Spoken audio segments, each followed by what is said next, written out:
the button. Okay. We're pushing the button. Are we live? It's been a little laggy, but I think it should be okay. All right, yes, there's some switchover. Just as the jam comes on.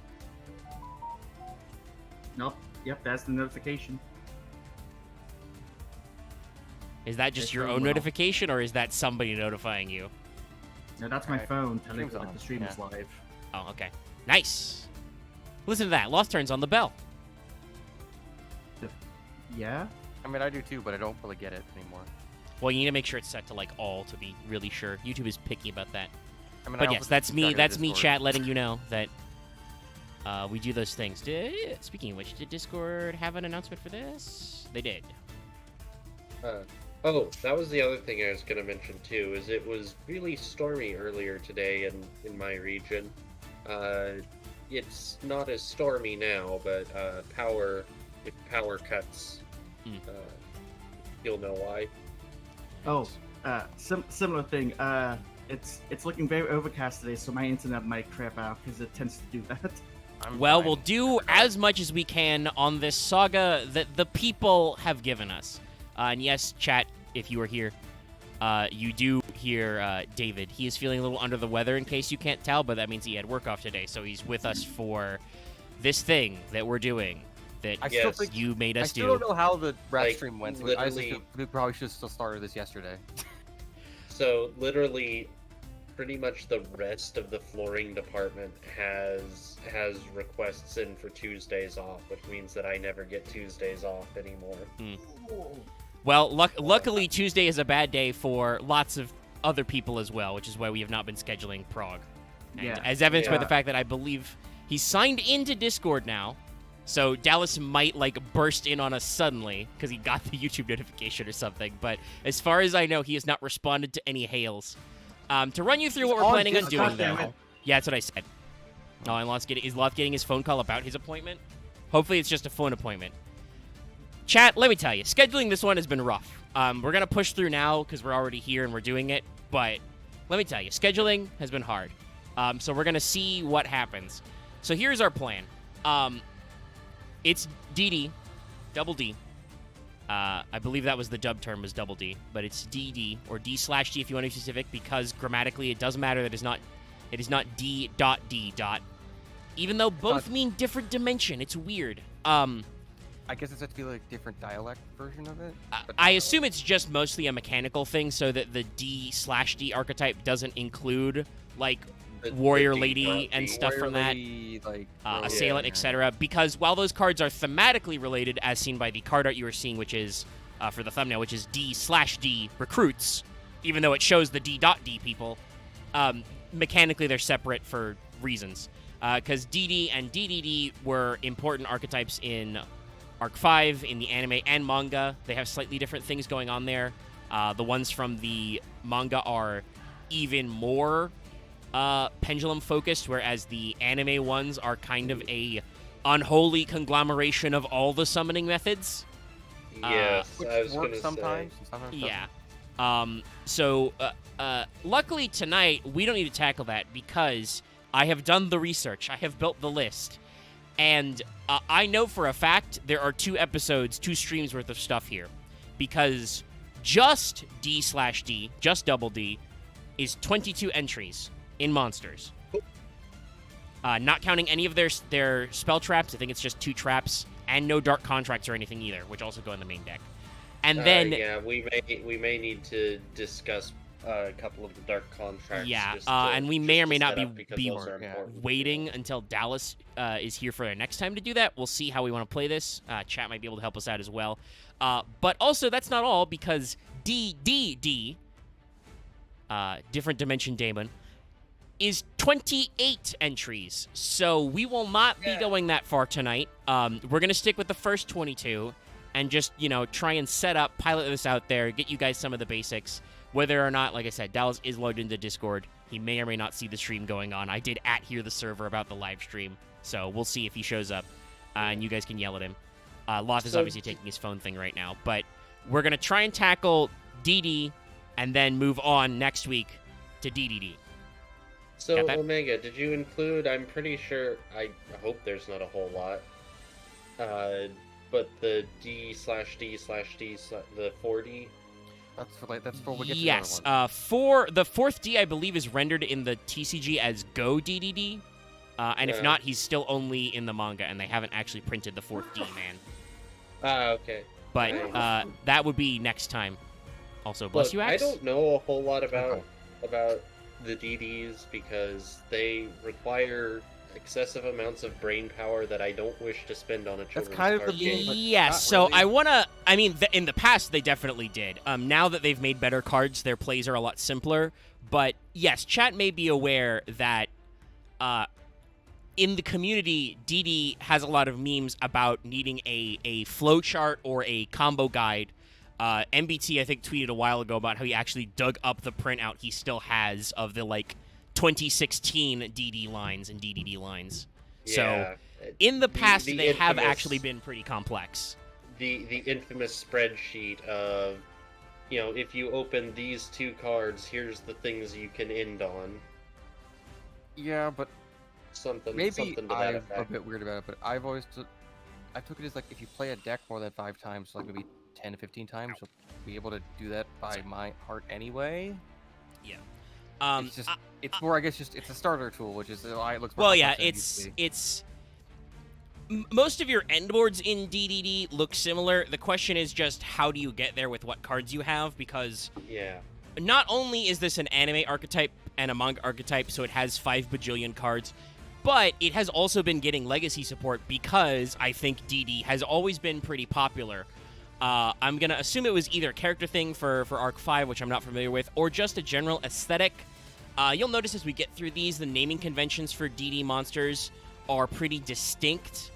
The base DD monsters tend to be named after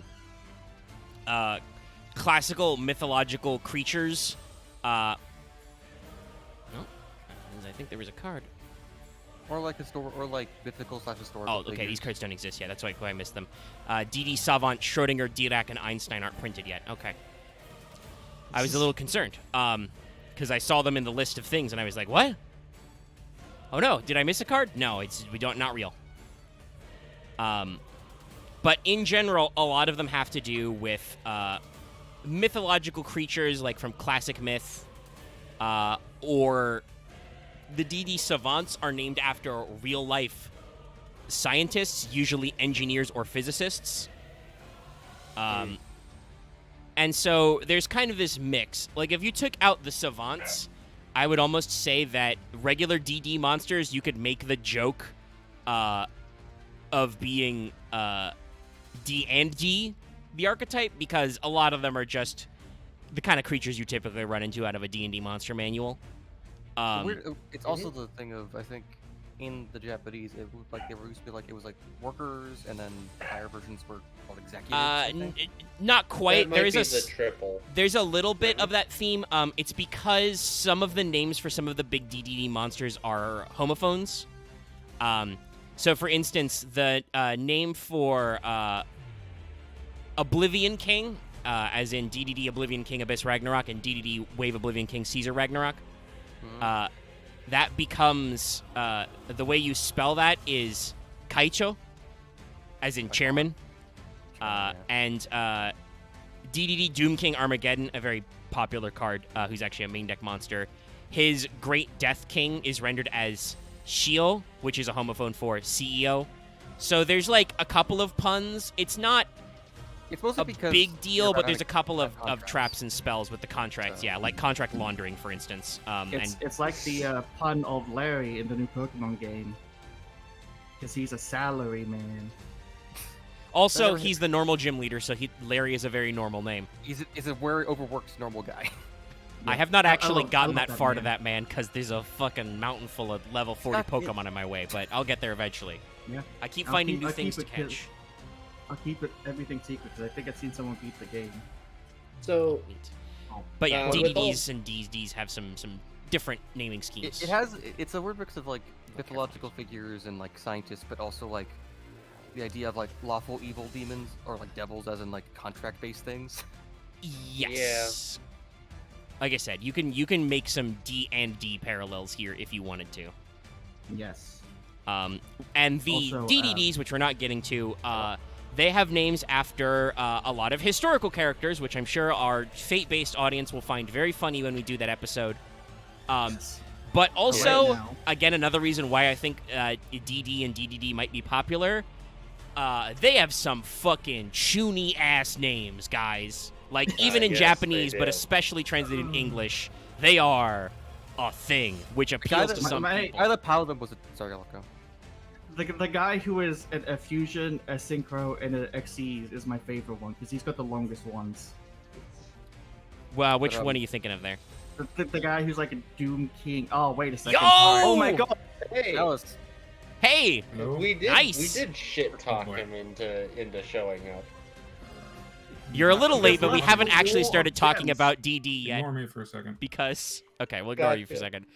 But Okay, to never let mind, Dallas he's a know where bitch. we were, we haven't I even want- really started I DD wanted to yet say the- because we haven't... We have yet to We're- explain to the audience what a DD even is. I just wanted to say the Yeah, bit of we're how still doing. the guy we're that still Paladin stuck was kind in of a tryhard, preamble. them having weird names kind of fits. Mm-hmm. Yeah. But no, the DDDs will later give us titles such as DDD, Super Doom King, Purple Armageddon. Yeah, that's the guy I'm talking Yeah. about because he's got a synchro version and XE's version. Oh, yeah, because they got Bright and Dark King, yeah. And the names are just as silly in Japanese. We will be talking Yeah. about some of those when it I comes just up. assume it's the same guy, just in different forms. Probably. They are at least all the same class of guy. Now, DD Yeah. monsters, I'll put the first one up on screen so we can just have something so you're not staring at white space. Now, like we said, DD something else. are an interesting archetype in what they are because Hellraiser. they are a... You can argue they are a pendulum archetype. They have a lot of pendulum monsters and a lot of extra deck hybrid monsters. At times, they are not played like a pendulum deck, and there are certainly plenty of non-pendulum DD monsters we will be talking about. But a lot of them are pendulums, and what they also are is everything, because as I said before, once we get to DDD, in about a week probably, those guys are all the different extra deck types that came out, including they have backported at least one Link. I think there's only one, but they do have a Link monster as well, so... Yes, You there is a can, you link can on. find. Okay, you can you can, hear me now? Yeah, we can hear We you. heard you the first Yes. time. No. Okay, sorry.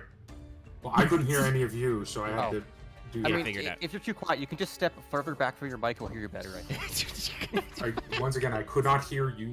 yeah, we Okay, so figured what it are out. we no. doing? Sorry, I just It's- showed up. We Yeah. haven't It's DD. start- I'm so Oh, glad it's you could just- join us, oh, yes. Well, then I'm glad I showed up. Yes, and I want to But- Yeah, clarify, I was- since you're now that here, was Dallas, actually and some of the much better audience if I is got here. to those We're doing DD first because there are 22 of those, and we will be doing DDD as a separate episode. Even though I know technically DDD won the poll, but you have to talk Okay. about the DDs to I have talk a about the question, DDDs. Yes. Are we going to bring up the DDDD? There's like I'll- two of them, Max. Yeah. No, there's one. If Okay. it One. if that one does come up, it will be as I think that one got rendered as Go DDD, and if it's not, that card isn't real yet, so we don't have to talk about the fourth D. That's true. We don't So yet what need to break happens into the when we fourth finally dimension. What happens when we finally hit the 5th D? I don't know. We, Do play, we we to get, make we get jokes about motorcycles. that? I think Or that we means get we dual have to runners. we have to do a fail portrayal about ourselves. I don't know how that would We work. did and I the don't wanna 5D think about that. episode. We're gonna enter the don't- fifth dimension. Behold don't the wanna think about that. hypercube. I'm not a fan of this man's aesthetic. His aesthetic is that he just keeps bricking all the time. I'm not a fan. This is Arc. the DDs are weird. Oh, I should Uh, also specify before we actually get into it. One more thing. There's so many gosh darned DDs and DDDs. This is just purely in alphabetical order. I have not attempted to sort Yes. these in any way because there's a lot of them and we will go crazy. Can I So it's gonna request be for that we DDA, do first? DDB. Yeah, we can move around. I only put Arc up here because we were otherwise staring at a blink I paint would screen. I'd like to do SS, the two SSs, Lamia and Kepler first. Okay, so the those two are the very two important, Slimes yeah. and The two slimes, Lamia and Oh, Kepler. 'cause special those are summon. the main Oh cards. yeah. Oh, and slimes. Griffin. I thought you were Griffin, referring to Griffin, like the newest ones, but really the most important ones. I was gonna ask you It's about the that. it's not the newest one because I think one of the there newer was ones. technically another. I think they got a one-off recently. I could be I wrong, believe that's though. Orthos is the really new one that's good because I own some copies of that. I knew we were forgetting about something. The slimes. Well, Yeah, those are Swirl DDs, Slime. so they're gonna get in there. So let's Swirl just Slime go ahead and and, throw up Here's Necro Slime. And I think we can just, Oh, yeah. I can just go. We can kill two birds with Yeah. one stone. I can throw Yeah. Swirl I Slime don't up think here. we'll Go have hand in much hand, to honestly, talk about but, visually here. I mean, I actually really like one of these visually, Oh, personally. yeah. I mean, Is not it the that, second not one? that I'm Yeah, saying it's, they're it's bad. Swirl Slime. Yeah, Oh, yeah, Spoiler. briefly, for 2 seconds. how the final paper's going? Is that They're really going. right now? Okay. All right. I was just curious if like It's I guess he's because just I have been comparing names. watching the. I assume he's been working hard, and then just the stream popped up, and he was like, "Shit, I need to be there." Yeah, and you can also ask that off stream too. No, today was my day of taking a break before I have to write 16 pages tomorrow Fair by enough. Monday. Swag, thumbs up. Uh, Glad you're here. So it's here are actually here are going. two slimy boys. This is Necro Slime on this side Yeah. and Swirl Slime on this side. These cards Yeah. are, or I should say, were very important to DD as an archetype. I do not believe they are as important to no, the modern decks. Swirl Slime is fairly still as important, Yeah. just because of its honestly, because of its graveyard effect at this point. Yeah.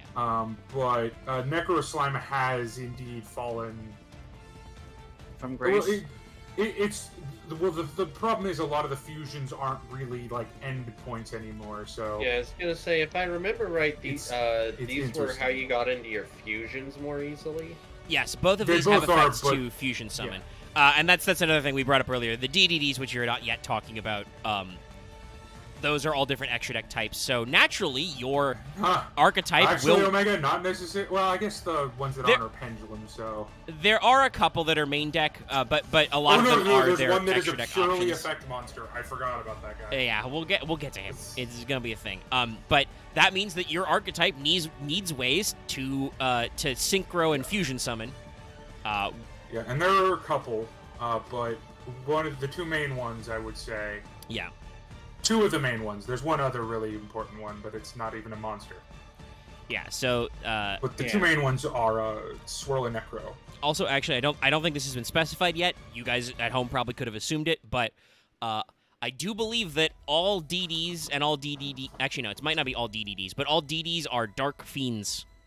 I don't actually know if the all attribute DDDs is are. definitely not a locked, but I think there is one DDD or any combination of Ds in the entire archetype that is not a fiend. Yeah, they're all fairly fiends, sure and I they're think mono. most of the main deck DD monsters are dark. I think one's a dragon maybe, Yeah, I think there is one dragon and he's awful, so it doesn't matter anyway. and it's not the one you think it is. Oh, so No, it's a very not gonna funny be one. DDD It's not Dragon. Pendragon. No, it is Pen. Oh wait, Oh. Pendragon isn't a dragon. Pendragon's not dragon. No, that's- yeah, that was Dragon a King joke. Oh, Pendragon then- is a fiend. Yeah. Then there isn't a dragon. Yeah, no, okay. They're all They're fiends. definitely all fiends. Yeah. And that, by the way, is why future spoiler: Dragon King That's Pendragon why is bad. Pendragon sucks. It's bad. He should feel bad. He's okay in Junior. He's pretty good in Junior Journey. Yeah, because they don't have summoning requirements. Anyway, we're very timely. So art-wise, there probably isn't a lot to say about these guys, but here is our you're getting your general vibes for DDs. I really They're- like they're Swirl kinda Slime's gross and weird. art. Yeah. I really like Swirl Slime's art because what I imagine it, because of how you activate it, is whatever monster you're fusing with Swirl Slime literally twists Swirl Slime in half to fuse. Oh yeah, I like you just break it. You just like break it on the ground. Yeah. Because it's Because, like spoiler, it's like a weird cone shell, but it's got armor on it and a little dinky wing hand. So this makes me think Gross. of like Weird. this makes me think of the weirdest thing is like I think DDD different dimensions used to start as basically the Banish Zone, but sometimes it's also paired to like other forms of the afterlife or hell, whatever. But Yeah. this reminds me of like weird flesh tech when you go if like story like in weird like science fantasy stories that have other planes. So You- it's you like can- this feels like a hell. You can torch just or, say like, a Magic the weird... Gathering. It's okay. I mean- Magic Oh, can't hurt I us, was gonna Axe. say, Everybody's mad okay. at I them. wasn't thinking that. I was It thinking is- of just it like is various Magic like the- Hellraiser, but not Hellraiser. Look, I'll very quickly spoil this because Axe doesn't know enough about Magic to spoil it this way. I don't think it's Uh, Dark Cannon. It's just for X. Like, I mean, DD no. has a lot of Protect, though. aesthetic overlap. Well, yes, because Yu-Gi-Oh can't go quite as fucked up as Magic for both better and worse. It's a little less grotesque, but it's still the aesthetic of Can I make a really Fleshcraft. bad joke? yeah, Yeah. It's Spiral Slime, right? On the right? Swirl slime. swirl. Oh, Swirl Slime. Swirl Slime looks like an ice cream cone you can get at the fucking Nickelodeon Kids' Choice Awards. Yes, It you, really you are does. accurate. I was thinking that Yes. when I said swirl. It is kind of like a demonic ice cream cone. But That's why I love it. the point I was trying to make is like it feels like a mix of. It's reusing like bone mixed into like a weird scone torch. Like a, Yeah, I Yeah. think it is just supposed to be, especially because it's basically a fusion Well- spell on a guy. It's supposed to look like a weird, fucked up, I mean, twisted up thing of lots of The different thing elements. I really like about it is, to me, it reminds me. I don't. I know you play D&D. Oh my god! So maybe you'll remember this. It reminds me a lot of the D&D demonology, where Yes. the bottom tier guys are the lemurs. They're shitty. Honestly, fucked yeah. up, Yeah, I brought this up failed before soul you dude. came on when talking about DD's archetypes. I feel like talking about their aesthetic, you could almost say that especially the basic DDs is almost like a D and D archetype. There's a lot It of is. similarity It to very classic. It's very like wizard. like even look at And- Necro Slime, right? Like that's Yeah. just that's like a card art for like That's a a weird magic basic card. bitch ooze. Like that is just a And- magic card. I'm gonna say And- that right now. And in addition to this, I know other people get this. Not sure how many, but basically it's like looking at a fusion accident in like a Yeah, Persona basically. S&T Mhm. game. oh yeah, for sure. Yeah. Oh for sure, yeah. Yeah. No. Which You also has usually lots end of, up you with know, a slime afterwards. classic. But in this case, no. This is like if Yu-Gi-Oh had a gacha game, like a non-Yu-Gi-Oh. These would be gacha the game. one-star units. No, this is the material you disenchant monsters to upgrade. Yeah, yeah. yeah, Oh, these are yeah. your These- fucking These are the ascension experience. bats. These are your experience monsters. Yeah. I mean, But so I love there, Swirl one of the Slime. DD trap cards is called so DD goofy. Reroll, so I don't know. Maybe D/D I mean, is the a entire gacha mechanic- game. the The entire joke- mechanic the- is based off reroll. It's entirely An in-archetype fandom joke that I've heard multiple times is that the company all the DDD executives are running is a gacha game company. That seems pretty funny. Because what else is more demonic? I do also, before we move on, I do also Athlete's really quickly want to Chico. shout out the backgrounds to both of these monster arts. This is Yeah. very classic old school Yu-Gi-Oh! Oh, Different dimension as Oh, backgrounds. yeah. And they do And- not deviate. I do appreciate I do that the actually backgrounds like are it just though. the opposite colors. We are Yeah. in the Between banished them. zone. You are Well, in a yeah, different it's like- dimension. Like once again, these are the two. Like spoiler, one of Swirl Slime's effects is a inherent fusion from hand with another DDD monster, or DD or And DDD the other one's monster. fusion from grave. Yeah. Yeah. And the other one's fusion from grave. Swirl Slime has another effect that is what has kept it be relevant in a time where fusions are not good in DDD, because all of the good fusions for the most part are archetype locked. Ouch. Yeah, Well, that's so just in Yu-Gi-Oh. Yeah. both of them are level 1 fiends. Actually, no, Swirl Slime is level 2. It's funny. So Necro Slime is a level 1 fiend that has 300, 300. Swirl Slime is a level 2 fiend that is 200, 200. It's very funny. And as Dallas said, their effects are both pretty simple. Necro Slime's only effect is just, if it's in your graveyard, you can fusion summon a DDD fusion monster from your extra deck by banishing fusion materials mentioned on it Which from your graveyard, incrading this card. You can only use this I effect do once per want turn. to. I do want to point out, Negro Slime, even though it is no longer a 3 of, is still run because it is part of some combos. Like Yeah. this is not a forgotten card. It's Yes. just a card that used to be at 3 and now is at 1. Well, and because you're especially back in the day, Swirl Slime's effect is if it's in your hand, fusion summon a DDD fusion monster by using monsters in your hand, including this card, and then you can also banish it from your graveyard to special Yeah. summon a DD monster from your hand. You can only use The- each effect once per turn. A The very banish common effect effect is- I have seen a lot back in the day was pitch Swirl Slime and Necro Slime to do a summon, then do the Necro Slime summon. Yeah, the banish effect is what has kept Swirl Slime at 2 to 3 copies in your deck still. Because it's Because, just a free extender. Yeah. Yeah, it's so good. Like Swirl Slime is like it's the second best main deck monster well, third best now, I should say, but it's still the third best main deck monster in the archetype. Yeah. It's, And in it's general, great. yeah, I think we have no further things to mention. So Not let's really. do Llama. I love the next. goofiness of Swirl Slime. Yeah, That's why I like it more. yeah. It's very goofy evil, which I appreciate. Yeah. Very grotesquely goofy. Yeah, I think it's a lot of it. I mean, part of it's the one eyeball, but a lot of it is the weird little hand wing thing. It's got one dinky little hand. It's just kind of bleh. Bleh. Let's talk about a thing that is not bleh. DD Lamia. Lamia! So this is a card I may have never looked up close at before. I really love this art. Yeah, there's a lot going on here. This has some. You think, oh, it's a little snake lady, it's cute, and then you look up close and you're like, oh no, there's something going on here. I'm not sure I like. She's a mix of like metal, flesh, and leather. Well, I'm fairly certain those the white points are supposed to be her eyes, and like the yellow points. I can't tell. Yeah, I don't see any rivets. pupil dots. Yeah, they look riveted. Well, no, I think the one on her chest is riveted. It's a little hard to tell, but it's very weird. I also want to shout out there, like looking at her, snaky bottom half, as Axe said, it's very metallic, very mechanical. Oh yeah, no, this is why I make the Phyrexia comparison, because they are very biomechanical at points. Yeah. If you look at them up close. So we've got, I'm more honestly used to like. Not that it's necessarily bad. I just do not want to maintain eye contact with them. Oh no, I love Lamia. I love with the eyes to look at though. It's there's some very subtle bits here to let you know that this is a little off. Like for instance, very clearly no mouth, no visible eyes unless those are other eyes, in which case that's too many eyes. But it still has the effect like she's wearing like a bondage blindfold. So there's a lot going on. Oh no, yeah. This is very much a pain demon archetype. Yeah.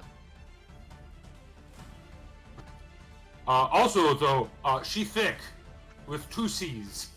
Cause I love this about Lamia. Can we play the game, Omega? Oh yeah. Hey chat.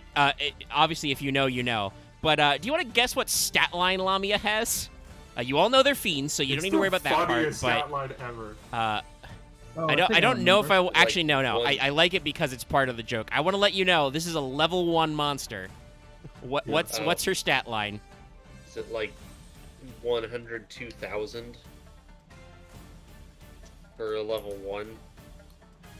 You're in the right ballpark. And that's not unheard of. Flameville Guard is just a level 1 tuner vanilla. It's 102k. Is it like a level 321? No, it's a level 1. It's level 1. It's like 321 or something. Because they finally, submitting to the fact that levels just do not matter. I guess. I mean, it makes sense because DD is also an Xyz archetype, and that's really when we don't give a shit about levels. It's also a synchro archetype, speaking of this is the main tuner. Yeah, this is a tuner as well. Well, one of them. Yeah, I forgot. Wait, she's the... Oh. Yeah, this is a tuner She's one of the main tuners. Hey, and don't you just love having a level 1 tuner, y'all? I guess... You guys have nailed on the attack stat, but yes. No one's gotten the defense stat yet. Not quite. You're thinking in the right area, but it's you're a in the weird right number. Zone. It's 100, 100. No. No. It's in the high zone. Dallas joked about her being thick because this is a big booty card. What, 3K? No, No, 1900. Yeah, it's 19. You can say nobody's getting it. Oh, It's 119. But it is a hilarious thing that has come up in multiple games where I will just set a Lamia and my opponent will attack it, being like, "Well, Clang. you just set a monster. There's nothing that." And they're just like 1900. Why? I've done the same thing with good old purple poison. No one expects it. And definitely like looking at this card art as evidenced by the fact that it took chat a little bit, you would not necessarily get that. Like obviously, the metallic scales kind of got a little breastplate thing going on. Okay, but yeah, no, this is a low star monster with a large defense. I think if I remember correctly, this might have been surpassed with like the manga transfers over. But at least for a while, she has the highest stat total of a normal summonable monster in the archetype. We'll like the highest stat number. Because I don't remember their stats off the top of my head. But yeah. Like I don't think DDD has any 1900 attackers. But yeah, no. Maybe it's because she's got the bright colors that indicate, typically toxicity or the danger. Yeah, or she is the a she danger is, bright or colors. they're trying to indicate that she is a rose and thus has thorns. I don't know. And this is one of the archetypes. I should say, Lamia introduces one of the archetypes of DDD, like naming conventions. Yeah. Which makes it a little unfortunate because she didn't arrive here on time, didn't she? No, She was a little she didn't. delayed, and then by the Yes, time we got the her, pendulum structure deck that this card came in did not come out until 2017 in the TCG. Well, no. Okay, I want to be very clear on something. People always say that what killed DDD is the release of how they were released. I don't 100% agree on that. I think what really killed DDD was just the things that were released around them more than anything. Yeah. And then eventually MR5 or MR4, sorry. Yeah. As But with a honestly, lot of even other with her things. release being delayed, in general, Lamia's kind of a rare card. She's only had 2 printings ever. Once in the structure deck I mentioned, Pendulum Domination, and then in Ghost from the Past, Second Haunting, which is generally a set that Konami seems to be using to just reprint weird cards we forgot about, in addition to print cards that they don't think will sell. Though Yeah. Konami was probably a little nuts if they didn't think that a revamped Agent structure deck would sell. But anyway, here it is. It was in Second Haunting. They were absolutely correct that nobody would buy the weird Selection 10 set full of Starry Nights. But we'll see how people think about the Starry Night solo mode coming soon to a Master Duel near you.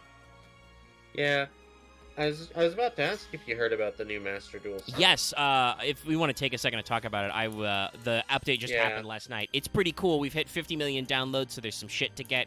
Log in 2 days to get 5-headed dragon stones. And they've done the thing that I was super hoping they would do. I was talking about this in previous streams. They've announced we're getting new secret packs.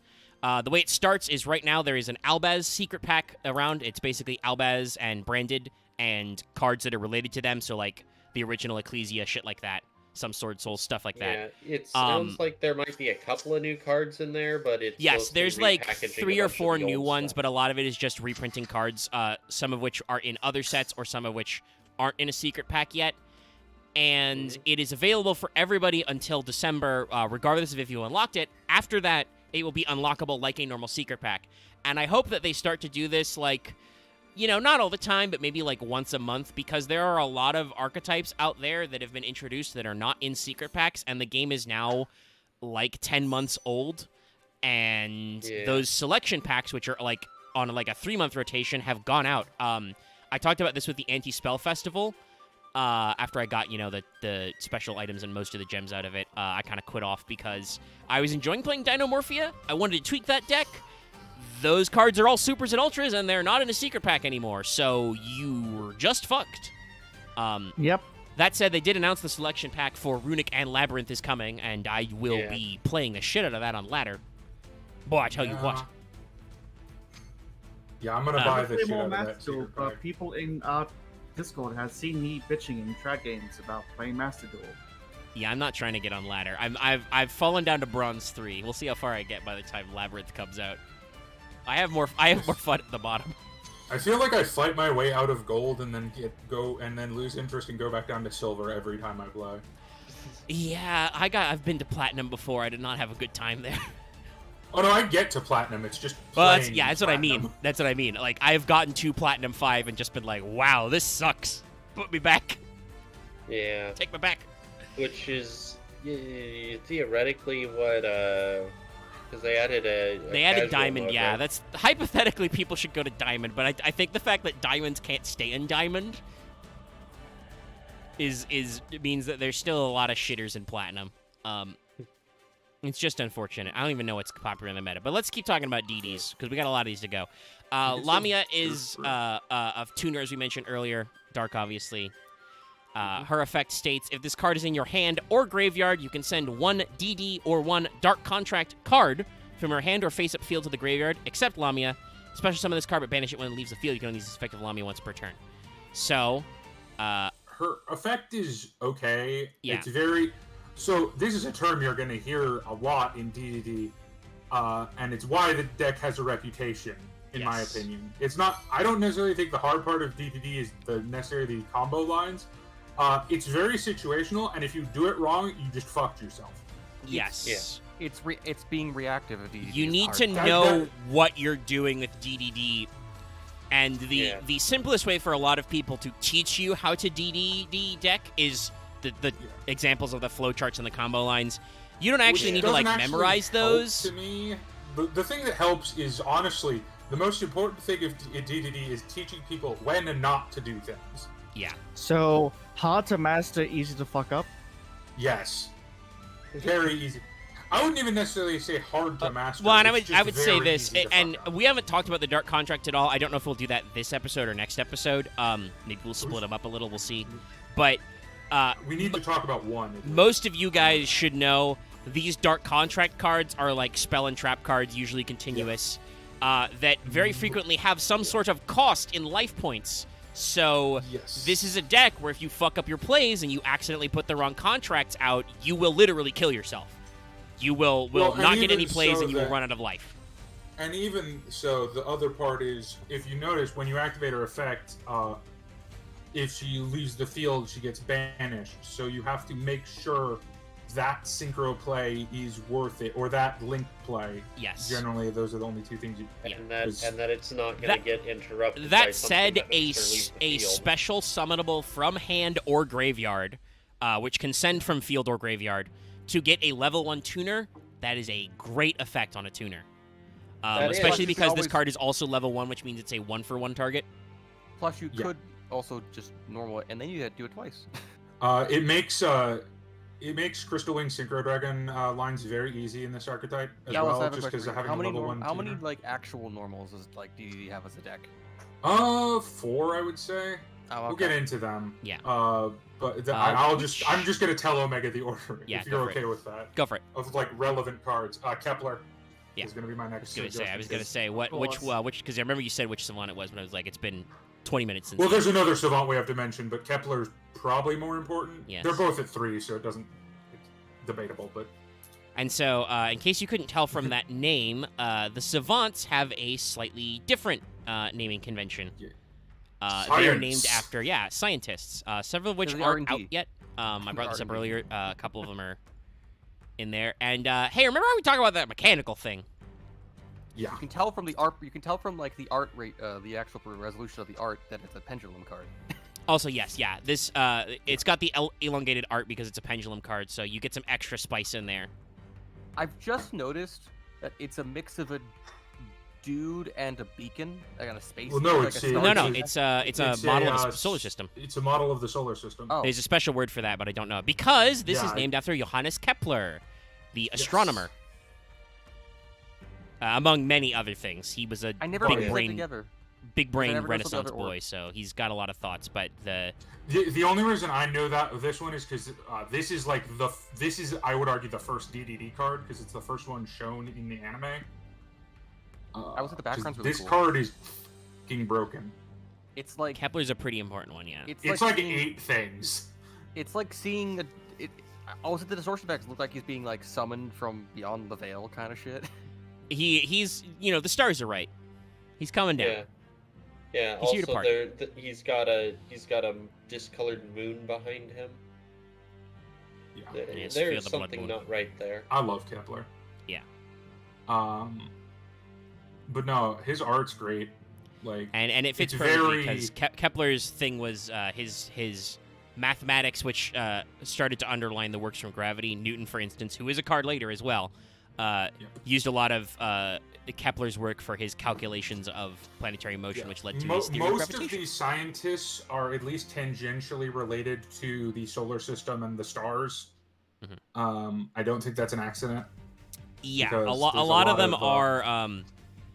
I know Axe joked about this, was wrong about the Stargate thing, but that is what they do. Yes. Like when they pendulum scale. Yeah. And I will say, there are a couple of differences I here. need to There are a go couple who get are a drink classic. Real quick, I'll be right back. Sure, go for it. Er, There are a couple who are just general sciencey boys. I don't think it's a spoiler. We're going to talk about them eventually. There is a Nikola, as in Nikola Tesla here, and there is a Thomas, as in Thomas Edison here. Thomas Edison. Kind of curious they went with that. So There's those are also not. Schrodinger.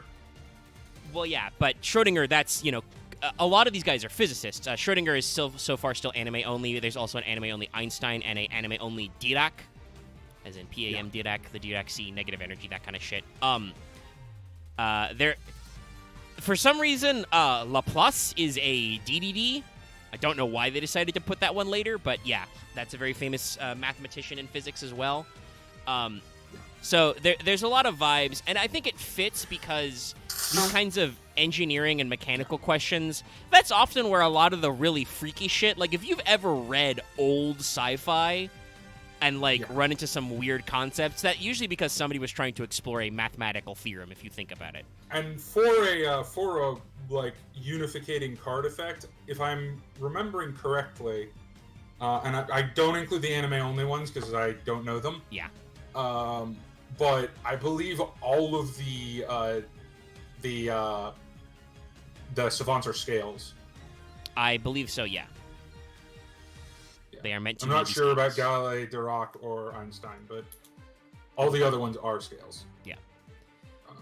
But art-wise, I think, there's not a lot else to talk about Kepler. He's cool, and he's there, but he is a robot planetarium man, an orrery. Yeah. Okay, I am back. Yeah. So let's talk about what he does. His It's broken important. ass effect. Yes, so DD Savant Kepler is a level 1 Dark Fiend Pendulum. He is a scale 10. He has 0 attack, 0 defense. Now you might think that means I'm not supposed to summon him. Wrong! No, wrong. Monster His scale, effect. You never use him as a scale. Monster effect. If this card is normal or special summoned, activate one of these effects. You can only use this effect of DD Savant Kepler once per turn. Target another DD card you control, return it to the hand. This one is almost never used. It has some very edgy use cases. especially if sometimes you want to do it, but that's the much more rare effect. If you open Kepler contracts, you much more often do some funny stuff with that. Yeah. The other effect, though, is add a dark contract from your deck to your hand. So, yeah, that's it. That's just, Can we bring up Dark Contract with the Abyss? Because I think we need that I wanted to make a joke about. Right, I wanted to make a that's joke the one about we the want, bouncing, Abyss. bouncing a contract back to Just hand. Abyss. Kepler teaches you how to do tax evasion. No, remember, he bounces a DD monster. Oh. I mean, the art for Abyss is not. It's literally just a contract. If I'm someone record putting the others, right one. Well, yeah. No, Dark Contract with the Abyss, though, is the one we need to talk about. Because that's the reason Kepler is the best card in your deck. Because Dark Contract with the Abyss is. Are you sure you've got the right name? Maybe that's the Japanese name. Hold on. I'm gonna. Dark. Because there's Yami Makai, Contract with Swamp King. the Gate. Sorry, with the Gate. Okay, yeah. Fair enough. Because Dark Contract is swinging. The Gatey boy. Yes. Let's pull up this card art. And you are correct. This one is very simple as far as card art goes. Yeah. It's just a contract, but it is. Holy crap! This card is broken. Or not broken, but it's very good. And It's before very we important. actually talk about it real quick, I will it mention forms what kind of the Kepler's backbone pendulum of effect the- is. You cannot pendulum summon monsters except DD monsters. That effect can't be negated. Once per turn during your standby phase, reduce this card's pen scale by 2, minimum 1. Destroy all monsters you control with a level greater than or equal to this pen scale except DD monsters. It's not a reliable It's scale, though. not a really good scale. It's like a lot of earlier scales. 'Cause keep in mind, this does come out in Dimension of Chaos in 2015, so we're still fairly early in Pendulum. A lot of like really broad scales early had balancing effects. If you're just gonna set him up as your big high scale, your 10, and then go, it's okay. Especially if you have a way to get rid of him, such as if you send him with a Lamia or something. But it's not perfect. It's not meant to be your constant scale. It is and it isn't, because there's another scale. I can't remember which savant it is, but it's scale 0, and every turn it counts up. Yeah. So they kind of switch places eventually. Yeah. And I will say, keep in mind, kids, back in MR3, destroy all monsters you control is not bad if those monsters are all pendulums. Because so long as your scales still work out, you can just bring them back. As they say, but he came back. And he came back. So yeah, I but do have one note I want to say about Dark the Contract of the Gate is up. Like that statue behind it, it's actually kind of impressive looking. Yeah, it's a lot of little detail for something like that. It's just Yeah. there's a dark gate, there's a hell gate, and there's a A contract. glowing contract in like Dark I think contract with like Gates. some kind of Yes. And speaking of Dimension jungle. of Chaos, Dark Contract to the Gate is from there. It's an old-ass card, but it's very important. During your main phase, add a DD monster from your deck to your hand. You can only use this effect once per turn. During your standby phase, take 1k damage. There, that's it. That's all that card Yeah. does. That is a hard once per turn too. Yes. Just in case They you're hopped. thinking, 'cause if it wasn't, it would instantly break the archetype in half. because then you just cycle But- between all of them, I assume. But still, well, there's a This DDs is have a a- surprising amount of ways to bounce contracts. yeah. Even so, this is It's a still once amazing, per 'cause turn, it's- add a DD. Search anything. Yeah. It's search Yep. any. Because also, by the way, not that there are a lot of them, but there are some DDD monsters that are main deck. They also still count. Yeah. Yep. Because that's how I think archetypes there work. So aren't any that Still are have played the two Ds in anymore. there. It just because the third doesn't mean it's Yeah. not. Yeah. Okay, let me rephrase that. There is one oh no, she's a DD monster. Never mind. Yeah, there are no current DDD main deck monsters played. nobody plays Doom King Armageddon anymore. Not anymore. He was like the last That's so holdout, but just sad. because He's of so the funny. releases. Well, Yeah, there's a like, lot he's of like- 3-ofs he now. was- True. That's It the was problem. yeah. It was That like that he is was a thing he was we stable should for mention. years. DDs are DDD decks have. They can be very consistent if you draw the right cards in the right order. Oh, a no, lot that's of ratios true. previously are about making sure you find the right cards in the right order. So I can understand forgot, making sure you play There on are consistency two cards. there are two DDD monsters that you play in main deck, but you don't want to search them with Gate because you want them to be searched with another card. Okay, makes sense. Yeah, but yeah, no. Dark Contract and with the yeah, Gate no, is the- just the very simple. That's. We will probably talk about some more of the funny Dark Contracts and maybe pull up some of the card arts at a later date. Again, whether that's this episode or next, I don't know. But what you need to Technically, know one of the about what they DDD do. cards isn't actually a DDD card; it's a Go DDD card. Yeah, it's true. Right. Oh, Um, that thing. Yeah. But everything I think you Yeah. need to know about the basic ideas of Dark Contract is with this card. It does a thing. That thing is really good. Usually they're once per turn. And during your And then- standby phase, you get walloped. you have to feed it your blood. It's a Dark Contract. You signed on the dotted line. But yeah, I so wonder- Kepler, as we mentioned, is one of your legit normal summons. You normal, you add a Dark Contract, And you yeah. go. Here's You the do- night, well- here's the pen. Start signing. Yeah, while there are only really 3 contracts that get run anymore,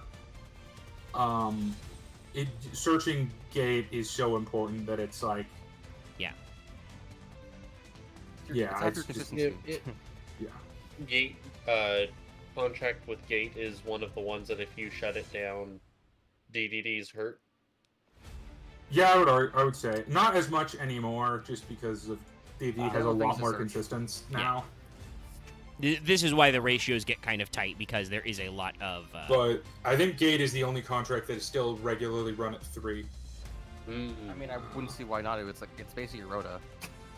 It is Rhoda, is what it is. Well, It's- because I run it at 2 personally, because I have at multiple times drawn 3 contract in opening hand.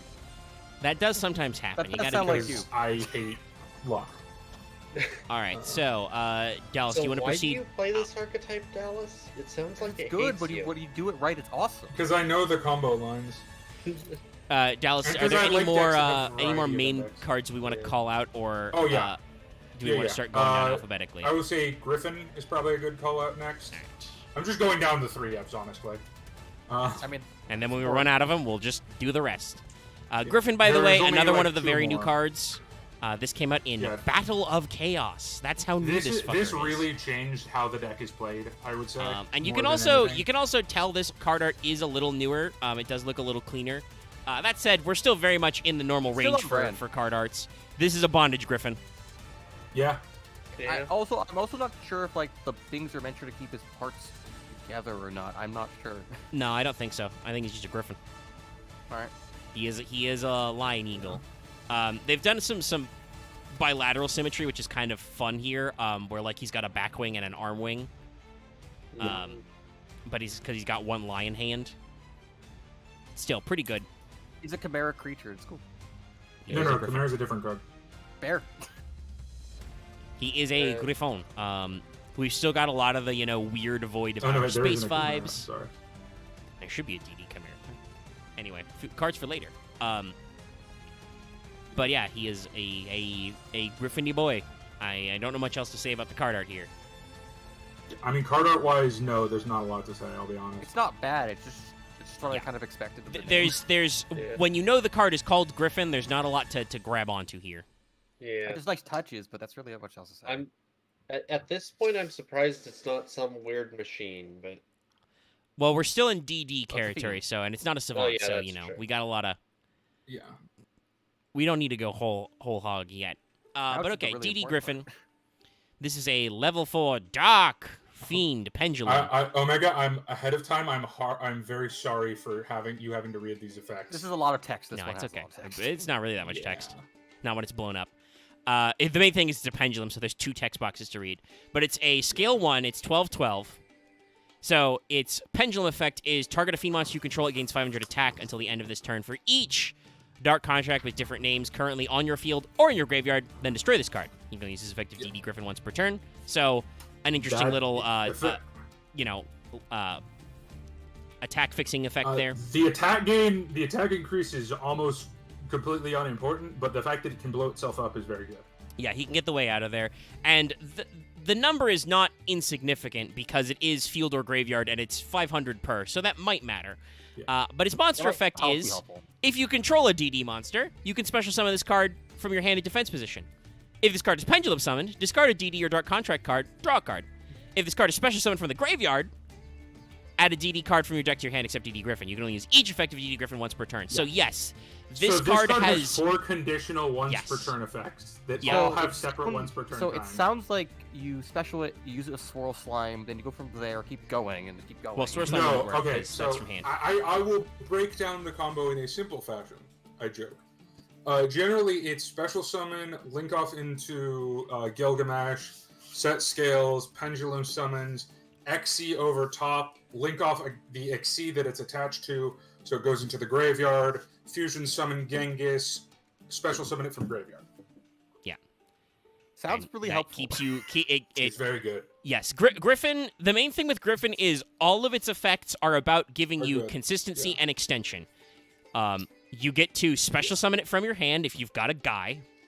It is normal summonable. You probably don't want to do that, but you can if you have to. No. It's a level 4, which is one of your primary level areas. That's one of the ones you do Xyz from. Not the only one, but one of the ones you can do from. It's one of the 2 main ones. So you have that's material right there. If it's pendulum summoned, which is another thing you can do in this archetype, you get to draw a card, so you can replace it in other cards.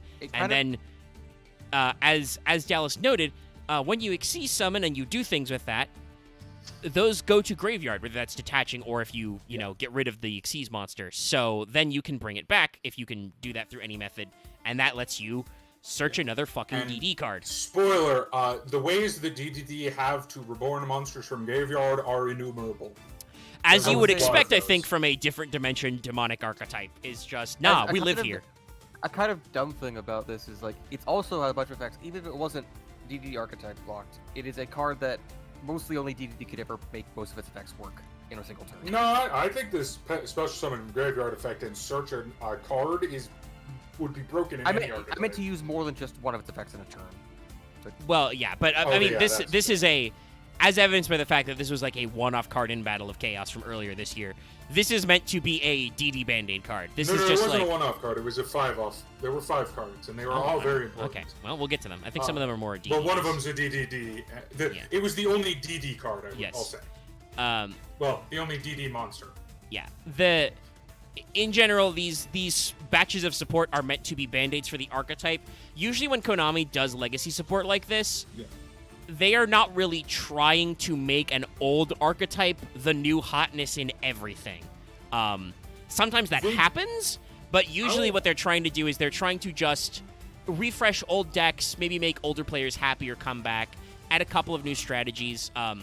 We've talked about this before, the OCG. They made DDD very relevant. Like, they made it fringe rogue meta playable right up until Splight and Tier released and killed the one thing DD had going for it. But we've talked about this before. The OCG in general is a lot more casual tier, for lack of a better term. the majority of their events are at the locals level, as opposed to in the States, there is a lot of emphasis on regionals and YCSs in the TCG format. So I suspect a lot of legacy support is just them enabling you to bring decks to your locals, because that's where a lot of their players are in Japan. It does mean that the TCG won't play certain builds right the way, but Dallas is correct. DDD was a relevant thought. You would not be laughed out of the room for being like, yo, I'm going to play DDD in the earlier half of this year. And then, you know... Sword Soul and... well, the thing is, I will get more into it in DDD, but basically what DDD did was say fuck you to hand traps almost entirely. And then... Which was very relevant in the front half of this year. Hand traps was very relevant. In the back half of this year, hand traps are very minimal. It's mostly board breakers. Remember, I still always forget what Dimension Shifters does half the time. But does Dimension Shifter also like just destroy DDD a bit? I mean, if you have the card that that counters hand traps, it counters Dimension Shifter too. Oh, okay. But theoretically, yeah, yes. they have an out for that. Hypothetically, it could, but remember, a lot of these guys are pendulums, which means they go to the extra deck anyway. I believe the only two hand traps it doesn't counter are Ash and Valor. But it counters. Well, not really. Like Ash doesn't do much anymore. Valor's a little more annoying, but. I mean, oh yeah, Ash is like, oh no, you once per turn get to stop one of my searches. Let me do more searches. You better pick the right one. Yeah, we've talked about this. Ash can be an annoying card, especially in contexts of like Master Duel and stuff. Sometimes, I've gotten over my personal issues with Ash just because I was exposed to Max C, which is way worse of a turn ender. Being Ash when you only have one starter sucks. But if you have more starters, guess what? You can play through an Ash really it's just easily. Not archetypes are equal. So, which one hurts DD more, Dallas? Ash or Ghost Spell? In current times, honestly, neither. Valor hurts more than both. Yeah, Valor's an annoying one because that's just negate a monster face up. So that Imperm really also just hurts powerful. too. Yeah, Imperm hurts. Well, Imperm hurts most decks. It's like the only hand trap that is still around. Well, because it's a trap, which is... How many cards are packing, like, spell trap negation on their starter, you know? But yeah, no. So that's Griffin. The big thing that DDD got a counter to that previously made them untenable was Nibiru. Yeah. They just eat Nibiru for lunch. Which is important because prior to that negation, Nib's a little bit of an issue. Because it's like, I have summoned 5 big bunglers, and then you're just like, rock. Ah, shit. That was summon that turn. I have a very large rock now, but... Yeah, the problem is it was so Nibiru was so bad because it not only was it a ridiculous amount of summons. I think the lowest amount is like 18 or something ridiculous for like end step combos, but also they don't end on that big of a board for what you would expect for that. It's a lot of really good guys. Yeah, you get like negates and special effects. You don't necessarily get a really huge OTK guy. 2 Omni negates and 1 spell trap negate. As a person whose current primary deck in Master Duel is Live Twin, I understand this pain because you literally can't do your Live Twin combo without 5 summons. The spell trap negate. Siegfried's awesome. You cannot. It's a quick effect spell trap negate. Yeah, Siegfried is a fucker. So who's after Warcraft may have fallen out of the meta. Spells are good. But after Griffin, let's go Copernicus. All right, let's go back to a Savant. This is our... This is a bit of a swan song, because he used to be a 1-of, but he is now a 3-of. Really? I'm curious to see why now. Do you want the very sad answer to that? I mean, I think I can figure it out once I see the effect or something. I will be... All right, well, here he is, surprised. Copernicus. He is a sunball. He's got the same balls. Oh yeah, we've seen this before, haven't we? It's the same moon too, actually. Yeah. Oh no, he was still very good in this time period, but he was not an auto 3-of. Yeah, Copernicus is a important card, and obviously Copernicus is in the Copernican model of the solar system, you know, heliocentric shit. Yeah. That's why there's a big sun ball in the middle. I'll say this. This is a little goofy for me for the. Is it because he's got a little frowny face? Yeah, it's the face. I knew Loth would come back for the so- frowny face. So the weirdest thing is I was can here image. for a little while. I know, but I knew you would say something. I can image like the 3D model thing where his head just rotates when he talks to you. You know what it I looks imagine like? a lot of these things rotate. Do you ever see Atlantis: The Lost Empire? Of Years course. ago. It looks like those stone faces at the. Yeah, the When Atlantean the- faces. You're right. Yeah. I like that it keeps the same consistency with like Kepler's because it has all the same balls and like but it has a sun this time. I mean, Kepler also had a sun. But also, yes, of course, Axe. It's a model of the solar system. Yes. Spoiler: a lot of the savants are directly related to the finding out that the sun was the center of the solar system.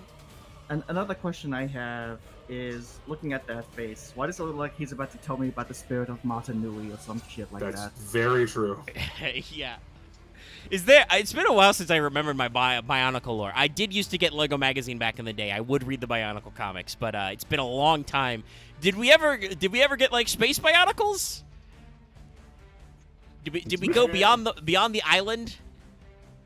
No, I know I don't know. Spider Bionicles at some point. Honestly, I just kind of I just think of like this in Kepler like standing next to like literally set his scales and they just started humming and then. Well, no, stopped this and isn't. peering This through is the not. veil. This isn't the one you scale with Kepler. I know. That I'm would be just- very, very dumb. I know. I'm just imaging like they're both humming and it just like as the thought starts reaching through the veil. Or something. Anyway, I don't really have a lot else to say about Copernicus as a card art. He is a sunball boy. Yeah. Other than the face, I like the art, but the face Yeah, is a I- bit goofy. I'm trying to remember when it was, because I know we've brought him up before in something. I Yeah. just Well- forget what. Dallas plays a lot of DDD, so Yeah, I mean, that's I've true. probably used him because he is still a good card. I also want to throw out chat if you want to make a joke about the Game of Thrones intro, you can do that. This card wasn't printed until like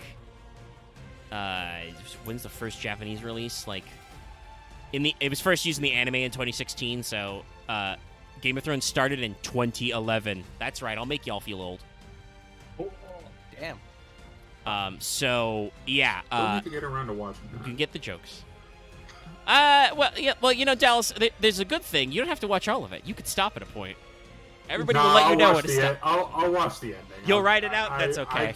I can't not. I tried to will stick either it out. Not watch it or watch the ending. That's. I tried to there's stick two it out, options. but halfway through the last season, I was like, this is really not fun anymore. This is dumb.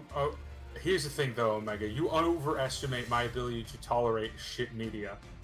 Oh, you well, know my that's movie that's taste. true. You will probably be like, that's dumb. That's fine. Nom popcorn, nom. That's Yeah, so stupid. I will. I definitely will. This is dumb. I thought that guy was dumb the whole time. That you do know me. Yes. All right, but was let's talk stupid, about and that what was the point. Copernicus does. This is another pendulum monster. It's a level 4 now. It's a scale 1. It's still 0/0. Pretty common with savants. I don't know if any of them have stats. No, they do. It's Okay. just So a couple of them Copernicus don't, and yeah. Kepler don't. Funny Pendulum enough, effect. the two that you normal summon Yeah. don't have stats. Pendulum effect is similar but not the same as the Kepler. You can't pendulum summon monsters except DD monsters. This effect can't be negated. Once, while this card is in your pendulum zone, you can negate an activated spell effect that would inflict damage to you, then destroy this card. So Copernicus is a one-time only, protect you from a dark contract burn. It's not the only way to do that, but it is a way you It can do also that. negates Trickstar Light Stage, which is funny. Yes, you can get around that way. Spoiler: mon- DDD absolutely body Trickstar, 100%. Yeah, that sounds about right, especially because your alternative is big bunglers, and Trickstar is bad at that. Even when they have an honest, they're bad at also, that. DDD is better at that. That's the other thing. Well, no, that's what I'm saying, is DDD is full of big bunglers, so once you can't burn, they will just punch you. Because your biggest monster is Belladonna. She's only like 28, and she's only unaffected so long as your opponent remembers not to put a monster in the link arrow pointing to their zone. DDD's biggest monster is only 6,000 attack. But I mean, Copernicus' I think, monster like, effect's the more you could important definitely one. You could technically be over that with like access code, but you have to like not stop. I don't mean any you'd of have your to make combo. access code. You also need to link 4 to go off access code to do that. So go for Anyway. security. I don't want to hear that Copernicus' word. monster effect is, if this card is normal special summoned, send a DD or Dark Construct from your deck to your graveyard, except Copernicus. You can only use this effect Yeah. Copernicus once per turn. Hey, it's foolish. It is a foolish. It's good. No, the reason this card is played. Axe, what do you think the reason this card is played more is? Because it's foolish? Well, more because this card has been played at 1 or 2 for the entire deck's lifetime. Why do you think it's a 3 now? I'm curious. That wasn't an axe. No, Axe said he thinks he knows, or he I said thinks I he could could figure it guess out. based on the effect. I know, but Dave was the one who answered. That's Oh, what David does though. it's not the foolish effect. I'll say Yes. that. It's also what you Foolish do, effect. Axe, but this time you didn't. I mean, the foolish effect is good, but All that's right, not everybody, why- shut the fuck assumed up. It was because they released That's the- not shutting the fuck up. shutting the fuck I'm up. demanding silence. I have the rock. Bang, bang. Don't make me buy a gavel. I will. I will buy a fucking gavel. It's gonna sound cute. Axe, go. Say the thing. Is it because it's more spell prominent, so you can use it to negate your own Nope. contract costs? No, No, okay. it's way simpler than that. It's It's because it's you more now cards you now have a 4-star that you run 3 of, so you run 3 of it to make the Xyz play into the 3, or into the 4-star Xyz. makes sense. Um, Just need more 4s reliably. yeah, generally opening Copernicus and Griffin is full combo. Generally.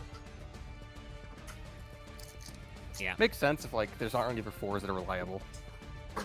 No, most of the other 4s are either tuners, which is a bit. We'll get into him, but he's a bit fucky wucky. I mean, The beautiful thing here is, right now, chat, you are getting the best of DD. We are going to go further down this list, and we will Yeah. probably find dumber and Oh, no. worse cards. that was close to We, it was, we like, still have a few good 1-0. ones left, Yes. but then it's gonna get rough. So what's after, Well, I mean that's as good as lead-in as any. Let's Copper just go to Orthos then. all right. That's Who's another the one of the other good newer 4? ones. No, Orthos is a older one. Is he? Oh, yeah, he's also from the structure deck. Okay, I thought he was newer than that. No. I guess it's because You might be Cerberus thinking of is pretty... Cerberus. Is Cerberus like a better version of Orthos or no? No, Is it different? Cerberus is a completely different card. Okay. If I remember rightly, I'm not sure Cerberus is a pendulum card.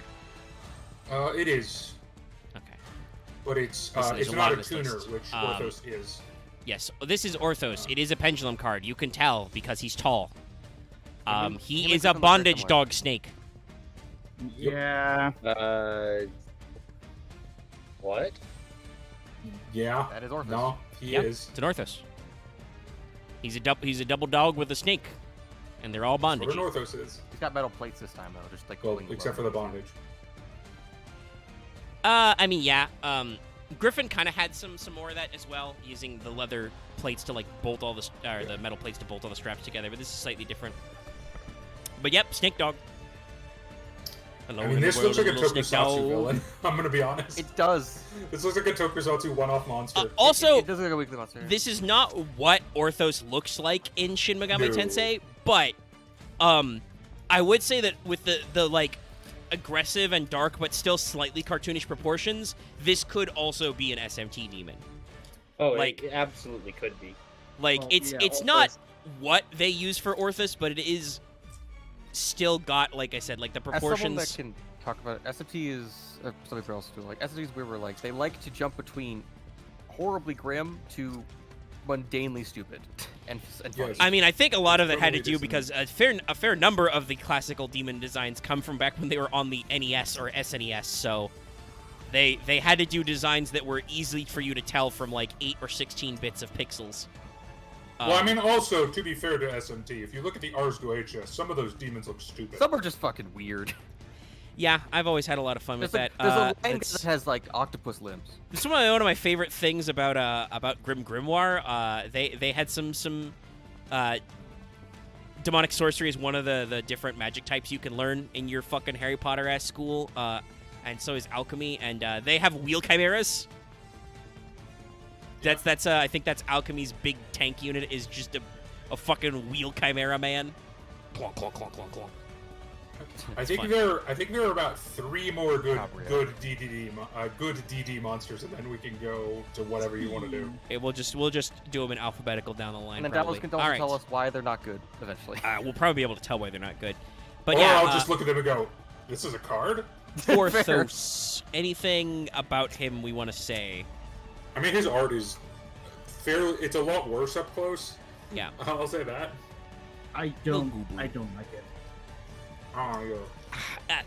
I think a lot of it has to do with I don't know what the fuck is going on here. I think we're trying to be a little comedic like Swirl Slime was,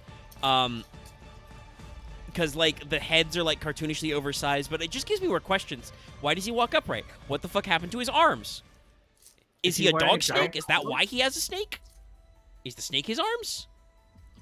Is he just Godric the Grafted? It's like a 50%er.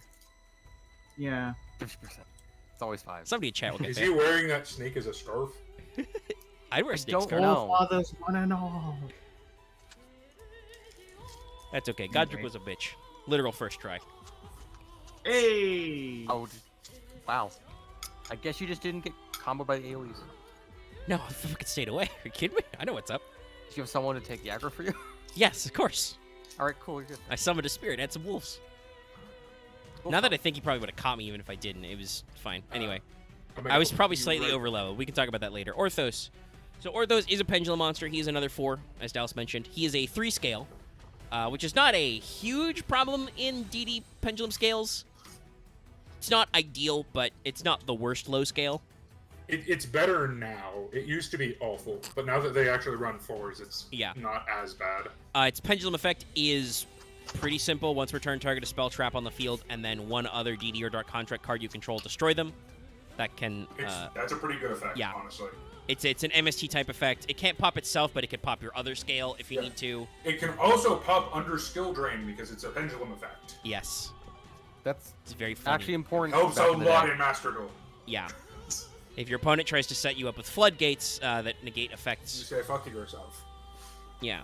You can now always just destroy the skill drain. You can always Yeah. now destroy the skill drain. And then its monster effect is when you take battle or effect damage, special summon this card from your hand. If this card is special summoned to your field, you can't special summon monsters this turn except for fiend-type monsters, which doesn't matter in this type. Oh, and I didn't mention its stats. It's 600, 1800, so not as big as Lamia, but still an okay defense stat considering This is it's special another summons. card that is requires brain power to use. Yeah. Because first of all, that is I believe its special summon effect is not optional. It's mandatory. No, it says you can special summon. Oh, it is UMAT. Yeah. You I don't should- necessarily want to do that because while DDDs don't usually run out of archetype extra deck monsters, there is one big one they do run right now. Yeah. And you need him to summon it. Spoiler: it is Baron de Four, Yeah. Because this guy is a level 4 tuna. level 4. And, DDDs have a we haven't- 2 of fusion level 6. Yeah, I that better they say. We did not get to it, regularly but DDD's 6s is one of the key DDD levels. Also, one of their Yeah. original main fusions was a 7, and they all tuner 1s and make 8s. So But Orthos is very simple in that case because he's a 4 tuner, 4, 6, 10, boom, negates. You just have to be very careful with. Yes.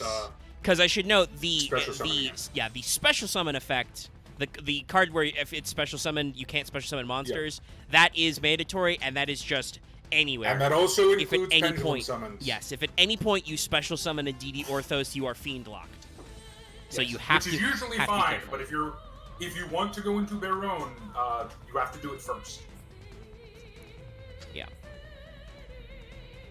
So it's next. Let's go easy. Next one should be Cerberus. I will be back in a second. all right. I'll be pulling up the Serb. DD Kerberos. Oh, so actually, yeah, the Japanese Romanji is written Kerberos, so it should actually be Kerberos. I know a lot of people say Cerberus. They are not actually interchangeable. It should be the hard C. But if you want to say Cerberus, I'm not going to fight you. This is fun. This was a fun time. It was a fun boy. Let's just leave Orthos on the screen. Now you can see the boys, the lads, the guys, the men's, the dogs. It's legit. It is Who legit. let him out? It's literally a dog that they literally change their legs into person legs or something. Something. Why does he have a... It looks like his torso is actually legs and they're pants or shorts. And he's got, like, a tail arm. I'm honestly just kind of wondering. I suspect this is going to be one of those archetypes where you don't want to ask questions. I almost kind of wonder if it's more if they took all their paws and then just like mangled them into legs. I like Kinda Cerberus's squish them design together. a lot more. I'll say that. That's what all the leather's for.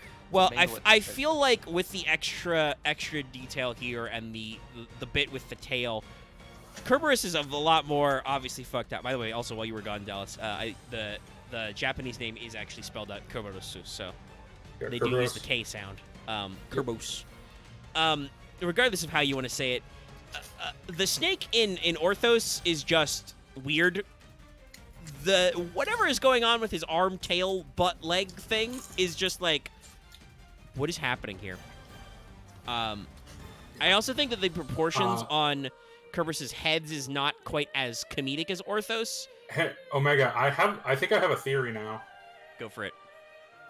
I think I might know why they have not used DDD Chimera or DD Chimera. I feel like these might all be chimeras. It could be like that. I always call this a chimeric creature because it always seems like they're mixed mashed and like the Well, leather that's and the not things what are a slurred chimera together. is, though. Okay. No, it's just two things put into one thing, or more than two things. Two or more things. Is chimeric not overrated? It's I mean, technically a term related to. Chimerical Twins can be and- used in biology for certain kinds of Yeah. mashups, but no, it's Mostly related to genetic stuff. yes. Okay. Translations of chimera have been used a little loosely, but no, strictly speaking, the chimera, which is a proper noun, is lion plus goat plus snake. If you've ever played Dragon's Dogma, you know what's up. But the term Yeah. chimera is now Yeah. Latinally used as more than one being together. A lowercase c chimera could be like that. Yeah. Even then, I mean, if they did a DD chimera, it would probably be a weird fucked up. Here's a goat head. Here's a lion head guy. Oh yeah. By the way, I think Well, a lot of people fuck up with chimeras. It's a lioness's head. There should be no mane. Fun fact. Yeah. Well, that's because I know that male lion propaganda has falsely claimed that male lions are cooler, when in fact male lions suck. No, they're literally made meat bitches by all the ladies. Yeah, they're just I'm No, paraphrasing, but male it's lions true. do indeed suck. they just kind of they hate- just they're kinda also shit. kind of miserable half the time. Well, it depends. I mean, they don't have to do any work, so. Lions in general kind of suck more than propaganda would tell. Like, they get bodied by a lot in Africa. Yeah, they are technically apex predators, but that doesn't mean a lot because the But- herbivores in Africa. Yeah, the herbivores in Africa are built different.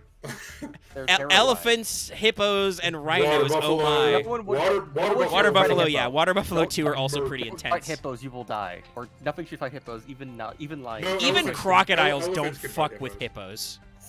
Elephants can fight hippos. I think that's like the Huge. only thing. And the African they elephant have is the bigger. size and mass But for it. also, you got to remember, lions aren't even the largest big cat. It's tigers. Tigers scare me way more than lions. Don't fuck 'cause with those tigers. things are on Well, steroids. yeah. So lions have the kind of the pack or colony Yeah. instinct. Tigers don't do that. They're solo. They're lone tigers. They're go fuck. To put it in perspective for me, like lions are these like sleek, athletic cats that are like Cat very animals. like lively built. Yeah. Tigers are fucking JoJo characters. Like I those mean, things are on yeah. steroids. Tigers are huge. They live in jungles, so they're gonna fucking Actually- ambush you. I will admit though, lions at least have the tactical thing. You can't get velociraptored by a tiger, but you could Actually, totally get double teamed by lionesses. You think it's coming from over there, and suddenly, oh, I will I've say been this. It's adorable. Pre-part 5 JoJo character, like 4 and below, are tigers. Yeah. No. 5 and past. I mean, there's is still like, there's those are still like some lionesses. there's still some huge dudes in. Honestly, Fair. in terms of land predators, I only put tigers second, and that's only second to bears because bears are terrifying There's a machines of There's destruction. a lot of different kinds of bears. Bears are also bears are funnily enough bears are omnivores, so it's even funnier. They don't even have That's to true. eat But you. They're just as far as animals that are predators go, for me it goes bears and tigers for right. They only try to kill you when they feel like it's worth it or they have to. To bring back a joke from the Rooster Teeth podcast, I think I could probably survive a fight with a lion. I could not survive a fight with a tiger. I would have died. And maybe a bear. Tigers tigers and bears do outmass humans by a lot. Well, most bears. There are actually some smaller species of bears that don't, but yeah. The big ones you're thinking about do. Anyway, DD Kerberosu. This is a 4-star pendulum monster. I feel like I'm looking at this scale number. I feel like it's a little awkward. It's a 6 scale. It's not that bad, actually, because generally you're not scaling anything higher than 4. True, but So it's still... his use case is actually as a scale for the most part. And then its pendulum effect, very funny. Targeted DD, once per turn, targeted DD monster you control, change its level to 4, and if you do it, gains 400 attack and defense. That's also, actually, yeah. I want to say, I forgot to say its stat. It is an 1800, 600, so this is your first normal summon that has an attack stat. Oh, I think Griffin has like 1700. What was it? It was like 16? Go back. It was like comparable. No, Griffin's 1212. Oh, right. Yeah. So yeah, no. Kerberos is our first one we've actually brought up that has an attack stat. And as Dallas brought out, the fact that you can level fix, and again, 400 isn't the worst. It's fun. Its monster effect is when this card is pendulum summoned from the hand while you control a DD monster other than DD Kerberos, target a continuous spell card in your graveyard, add it to your hand. So obviously that's supposed to be 4 dark contracts, but it is technically generic. And hey, remember, we've got a guy who foolishes. He is primarily used for his pendulum effect because sometimes when you have just problem like this, spoiler, Cerberus is the first of what I'm gonna call the situational one-off brigade. Yeah. Sometimes when you have a Kepler on your field that you just can't get rid of, or you've drawn one of your other main scales, which is bad. Your scales are actually kind of... I don't want to say they're garnets, but you want them in your deck. Yeah. You want to is broken as shit. pick and choose them. You want them to be Gilgamesh. So if you draw either... Yeah. It's usually if you draw Abyss King Ragnarok, you will use Cerberus. Because being able to use a Kepler as something other than Link fodder is a useful effect. Yeah. Alrighty. Whom's next? We're in the one-off brigade, so... Yeah. Okay, no, you're bad, you're bad, you're bad, you're bad, you're bad. We'll get to you later. Vice Typhoon. Let's go with that one. I don't remember this. This card is the funniest backstory. Also, technically Vice Typhon. Oh, Typhon, right? Yeah, because it is 1-0. That's and you can tell that one by looking at it. Yeah, I really like this art. I'll say that. Yeah, this is one of my favorite arts for the DDs. Spoiler: most of my favorite DDD art are the DDDs. I also think there's a joking sub-theme about. I think all DDDs are things you would never want to walk up and see down a hallway. DD Vice Typhon. Actually, I think technically, if I'm reading the robot and Sheila right, in Japanese you pronounce this Tyupon. Okay. That is a choice. Tyup long O-N. Typhon is one of the Gorgons, right? No, he is the Gorgon Daddy. This is right. I knew it was. See, so Typhon is the biggest dick kaiju in all of Greek mythology. He is created when Gaia has sex with Tartarus, with Hell. He is as tall as a mountain. Right. He has dragons for shoulders and snakes for hands.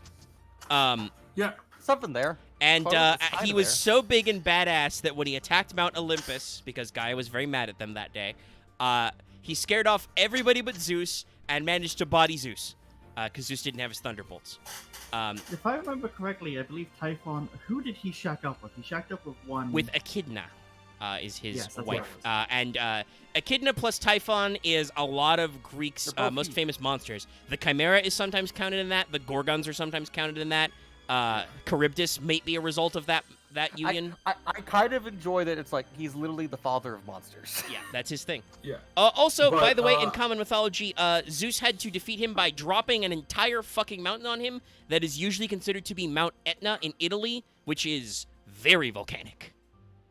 I think, to me, this card, aesthetic-wise, makes the best use out of the asymmetry theme. Yes. To me.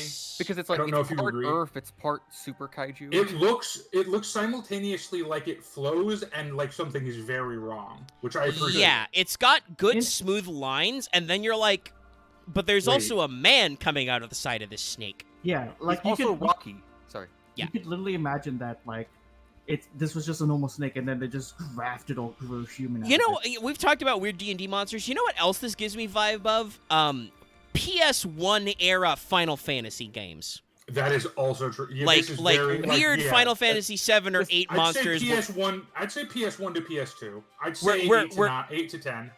I No, would say Dallas. this Don't could cut be out even- 7. There's a lot of weird guys in 7. This could be Right, like so- a boss. 7 This to could 10. have been like a You're correct, boss yeah. in 6. Okay. This could have been a boss in 6. But No, I'm this thinking looks, of This the looks way too goofy to be a boss. I'm thinking of the 3D era when Square is still trying to figure out how to make models, and there are some Yeah. goofy ass guys in that Yeah, era. no.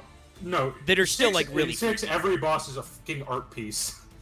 Well, yeah, that was their last I mainstream enjoy the 2D bit one. of how like this is the thing of like you look at it briefly, it looks goofy, but you look at it more, you just start getting more unnerved by it. Yeah, like his 'cause in hair my opinion, snakes. what you guys are calling rocks, I don't think those are rocks. I think those are like scale growths. This I- could I be. could see I that mean, too, honestly, I think but that's he's part of the Gaia, though. beauty. They can be ambiguous. Those could be rocks. Those could be bones, like looking at this joint here, or they could Yeah. be like scales. Like there's a lot going on here.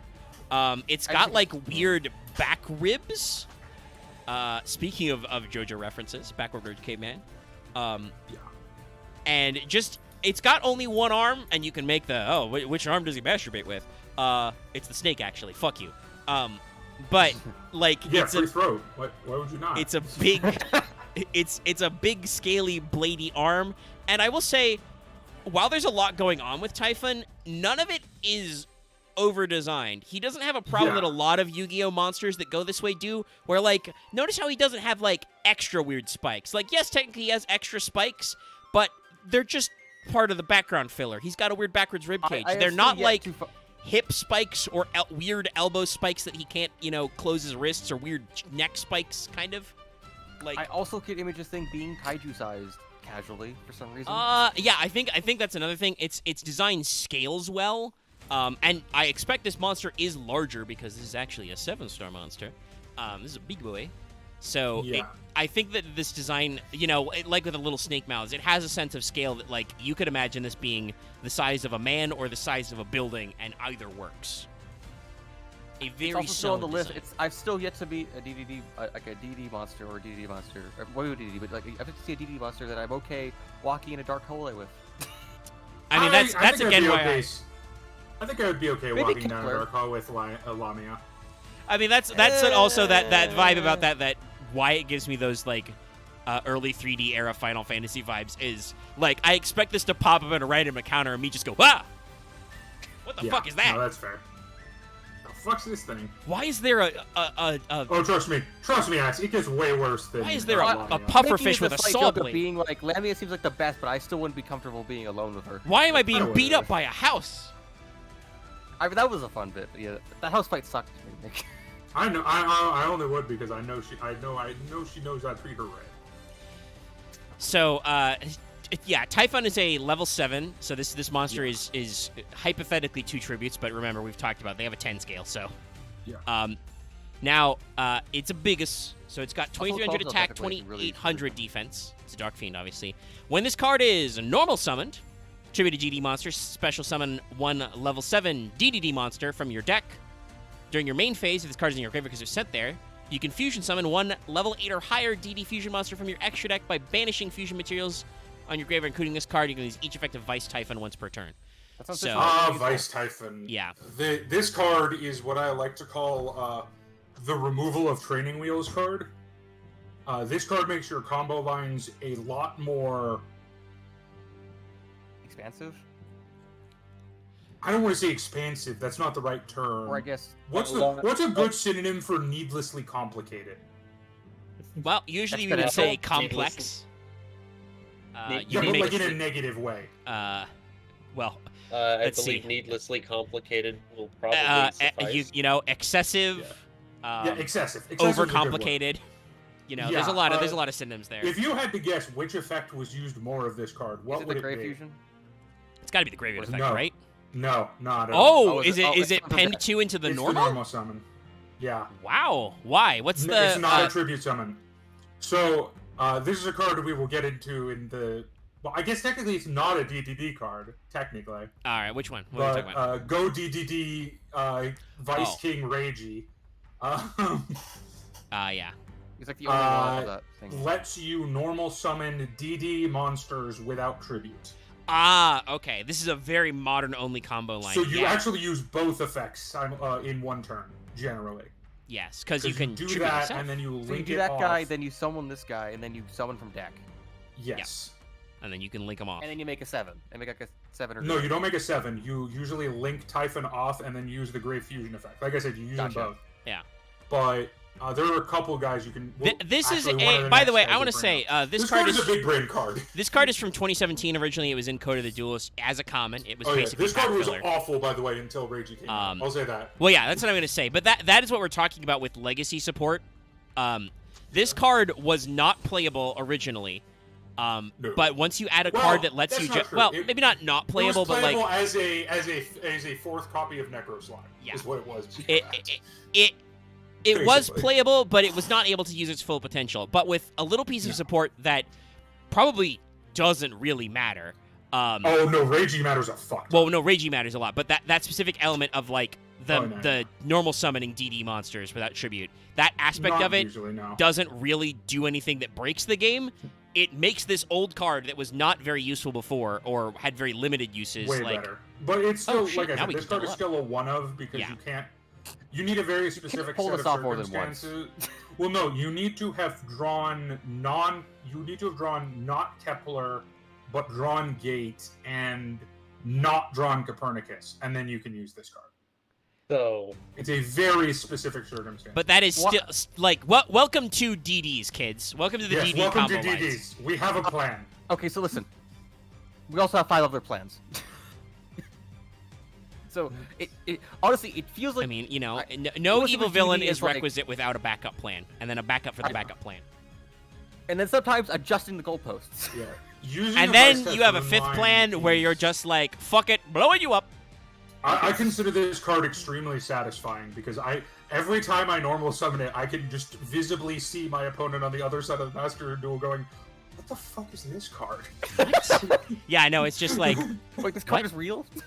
you can see the AIs thinking about cards symbol. When you really bamboozle the solo mode, they have a little animation to let you know the AI is thinking. You can just see that for But, real life like, people. I just know image DD is like, you have a dark circle in front, you have a summoning circle in front of you, and then you do randomly grab into your bag of materials to summon things with, and you just hope you think you grabbed it's the the right gacha. fucking thing It's the out of your gacha. bag. You just hope the right guy comes home. Yeah. All right. So is that all of the No, normally there's used two- there's ones? two Or more. okay, yeah, you There's- got two more no, one-offs. We're still in one of territory. Okay, yeah. One So of so sometimes, who's so. next in our one of team? Let's go with Tommy Boy because he's more used than the Alright. last one. Thomas. Mentioned him earlier. DD Savant Thomas, as in Thomas I'm loving Edison. learning about these what Kind of man, interesting that DD. they didn't go Edison. You feel like that would have more brand recognition. Yeah. But yeah, here we be. Are we sure it's Thomas Edison? 'Cause I guess there's a it doesn't. debate on this. I guess it doesn't have to be. That is what the wiki says, and I would assume with the Nicola being one of the other ones, it would be. That's what I assume, but some people in my I can see the thing. I have said it as Thomas Aquinas. It could I don't know be. who that That is. could be something. Also, Philosopher. honestly, yeah, I was gonna say another funny thing. I think that's a like, Bolshevik he Max did thing. from But what it I has a understand, gramophone a lot now. more religious commentary. Yeah, it was didn't he? He was a theological philosopher, was Aquinas. So I feel like and there's he some would be out of definitely some place symbolism in this card that could work for that. Yeah, I'm also really gonna throw the this out reason. there just because Japan likes multifold references. As we've said, the whole CEO thing and other It should stuff be is because of homonyms. You know, in Japanese, some of the titles as the weird king names, you know, match up with CEO it's a and triple stuff. dialectic language. yeah. I would like to let everybody know, the first name of Dr. Light in Mega Man is Thomas. So That's also true. there's some funny things you could do here. Like, I have like 3 things to say. go for it. Four, maybe? Talk to me First about thing, this. I like the cosmic electricity behind it. Yeah. Also, it's a weird. It has the face, but it has like a weird thing of like a weird theological sun, and then a mega, and then like a gramophone, and then wind chime things kind of around a disc. This is very old Angel to me. Yeah. Like this reads Angel Angelic to machine me. kind of Be thing, not yeah. afraid. Yes, this. The gramophone parts definitely lends itself towards being Thomas Edison, Yeah, but I'm pretty sure it's Edison. again, I'm- like you said, I'm there could fairly be sure, there could but- be references. But I there's a have heard lot going people on say here. it's a different Thomas. I Uh, can see it could be both because And it's also, I don't the feel light like on the that's top Max- is the light bulb, you know? Yeah. Yeah. You get it? It's the light of the sun in the bulb. It's also astronomical. It's still a little weird. I like it. This one is like, on the one hand, yes, this is a Very biblical feeling. a what was the term Rada used for this? NFO, nondescript flying object, like is just Yeah. kind of a weird floaty boy, And but it It's works NDFO, for this yeah. archetype. Yeah. You know, it's a guy. He's here. He's certainly doing a thing. And yeah, This it's a guy is either weird- saying be not afraid, or I am Mandark, master of magic. Or One of I the guess two. behold our power, or show me what you got. dot. Yeah, no, he's either like the classical like biblical angel or a cartoon villain. One of the two.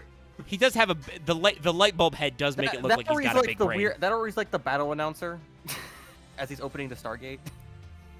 All right, No, so he's not one of the ones that opened the Stargate. Tomas, Servant Tomas, Dark Monster, Fiend, level 8, 6 scale, 1800 attack, 2600 defense. Pendulum effect. During your main phase, add a face-up DD Pendulum Monster from your extra deck to your hand. You can only use this effect of Thomas once per turn. That's more useful in the modern era, honestly. Yes. Monster effect. Target a DD card in your Pendulum Zone. Destroy that card. If you do, special summon a level 8 DDD monster from your deck in defense position. But for the rest of the turn, its effects, if any, are negated, and any battle damage your opponent takes is halved. You can only use this effect of Savant Thomas once per turn. It's very situational. This yeah, is. this is why I he's mean, one-up. this card is your. This is your. Whatchamacallit line. Oh, fuck, the you're level gonna kill 8 him. Xyz. Motherfucker. The dude who gets abused by Kali Yuga. Raid Raptor. Yeah, this is your Kali Yuga line. Okay. That's what this card is for. It's for making Kali Yuga. Because he's a level 8 and he summons a level 8 from deck. Yeah, it just makes 2 level 8s. Kayugi's good. Yeah. I mean, And he's less good now, which is why this card Yeah. is definitely not a guarantee. yeah, But if you're running Kali Yuga, I would run this card. yeah, If you're just not, because I wouldn't. this is, as Dallas said, this is the Kali Yuga line. It's an 8. When he's It's better in. I would say this. He is better in Master. Kali Yuga itself is better in Master Duel, where a lot more Floodgate decks are running around. Because Kali Yuga does just eat Floodgate decks for breakfast. no. Because it's a Heavy Storm twice on legs. Yeah. So He is there's definitely also an a- Omni, like what's the correct term? It's an Azathoth as well. yeah, just do not. No. Yeah. No one gets to do anything anymore this turn, other than me. I'm the only one who has its It's my effects. turn now, and it's not yours. Similar Yeah, effects no, that we see yeah. on things like the VFD. Hey, you're not doing Yeah, anything. except, spoiler, Kali Yuga is a lot harder to summon than VFD because it is 2 DDD monsters, or DDD monsters specifically. Yeah. Which is Unless why, you get to cheat, unless you get to unless you cheat him rank out up with a magic. rank up magic. Yeah, a rum. Those which darn still dirty is only rums. easy to do with Raid Raptor Phantom Knight stuff, so... Yeah. Even then, it's still not VFD levels of accessible. Well, no, not, or we should say, not VFD levels of accessible once you get to Virtual World. It's also not as good as VFD because it is not a one-sided as a thought. It is I am the only thing with an effect anymore. Yeah. Me, Kaliuga. I am your effect. That is My it. turn. It's my Which conference makes- room. which, I booked it today I for am this the king. 20 minutes. I mean, Yeah. it's in the name with Kali-Yuga is the. Look at It's me. the end time. I am the captain now. It I'm is the. Yeah, it makes sense with what Kali-Yuga is, but yeah. No, that's why this card exists. It's just make Kali-Yuga. It has been a I'm consistent gonna one of enjoy include figuring because out of that. Kali-Yuga's Japanese name because it's DDD Duo Dawn King Kali-Yuga. What? That is still not the best one. The Deus Machinex will always be the best. I'm confused about that one. Also, Dallas, you didn't say all of it. It's Divisor King Deus Machinex, or possibly Machinex. I don't know. It's I say Machinex Ex Machina is probably in Machine X. it's Ex Machina in Japanese, so I don't know why they made it Machine X. But anyway, I don't. Okay. I will have to Probably- say Maybe every so it doesn't overlap with DDD the monster's titles. name, like I am the guy in the intro of Elden Ring. Okay. Is it so like they can't say Hello, like some dung eater. dung eater? Probably Something- I guess it Something might y'all knowing, because it's I not a think. it's not a machine monster, so I don't know if that has any problems with the Machina I mean, archetype. Because I don't know. Yeah, because I don't. Because recognize Machina is the not fuck- called Machina in Japanese. Oh wait, is this card out yet? Hold on. It probably is out. What's up? Which one? Which one Oh you no, got? it's a DDD card anyway, so that doesn't matter. Okay. There's a DDD card that is later than Griffin, but earlier than others that is important. All right, but we'll get there eventually. But, So yeah, but last of the DDs that I've ever used is Ghost. Ghost's a fun one to talk about. I hope Yep. you're ready, chat, for Ghost for a card called DD Ghost. I He's hope going you're Ghost. prepared. We are going Ghost. Are you By ready? the way, Ax, I typed it for you in chat. Thank you. That's one of my favorite parts of that one. I did not. Nope. I didn't get all of him. It's a rock cat. It's a cat in a rock. Hey, look, it's an early Wednesday It's a preference. ghost. It's a ghost cat. Hey, look, it's a Ghost cat. it's a amber rock. I would have. Oh, did we? Sorry, did I miss a thing there where we really wanted me to say Sir Gideon Offnear, the all-knowing, I'll know it. No, no. Ax loathsome mentioned- dung eater? I forgot that one. I forgot his name. Forgot Yeah. Sir Gideon's Yeah. name. How do you forget about Gideon Offnear, but- the all-knowing?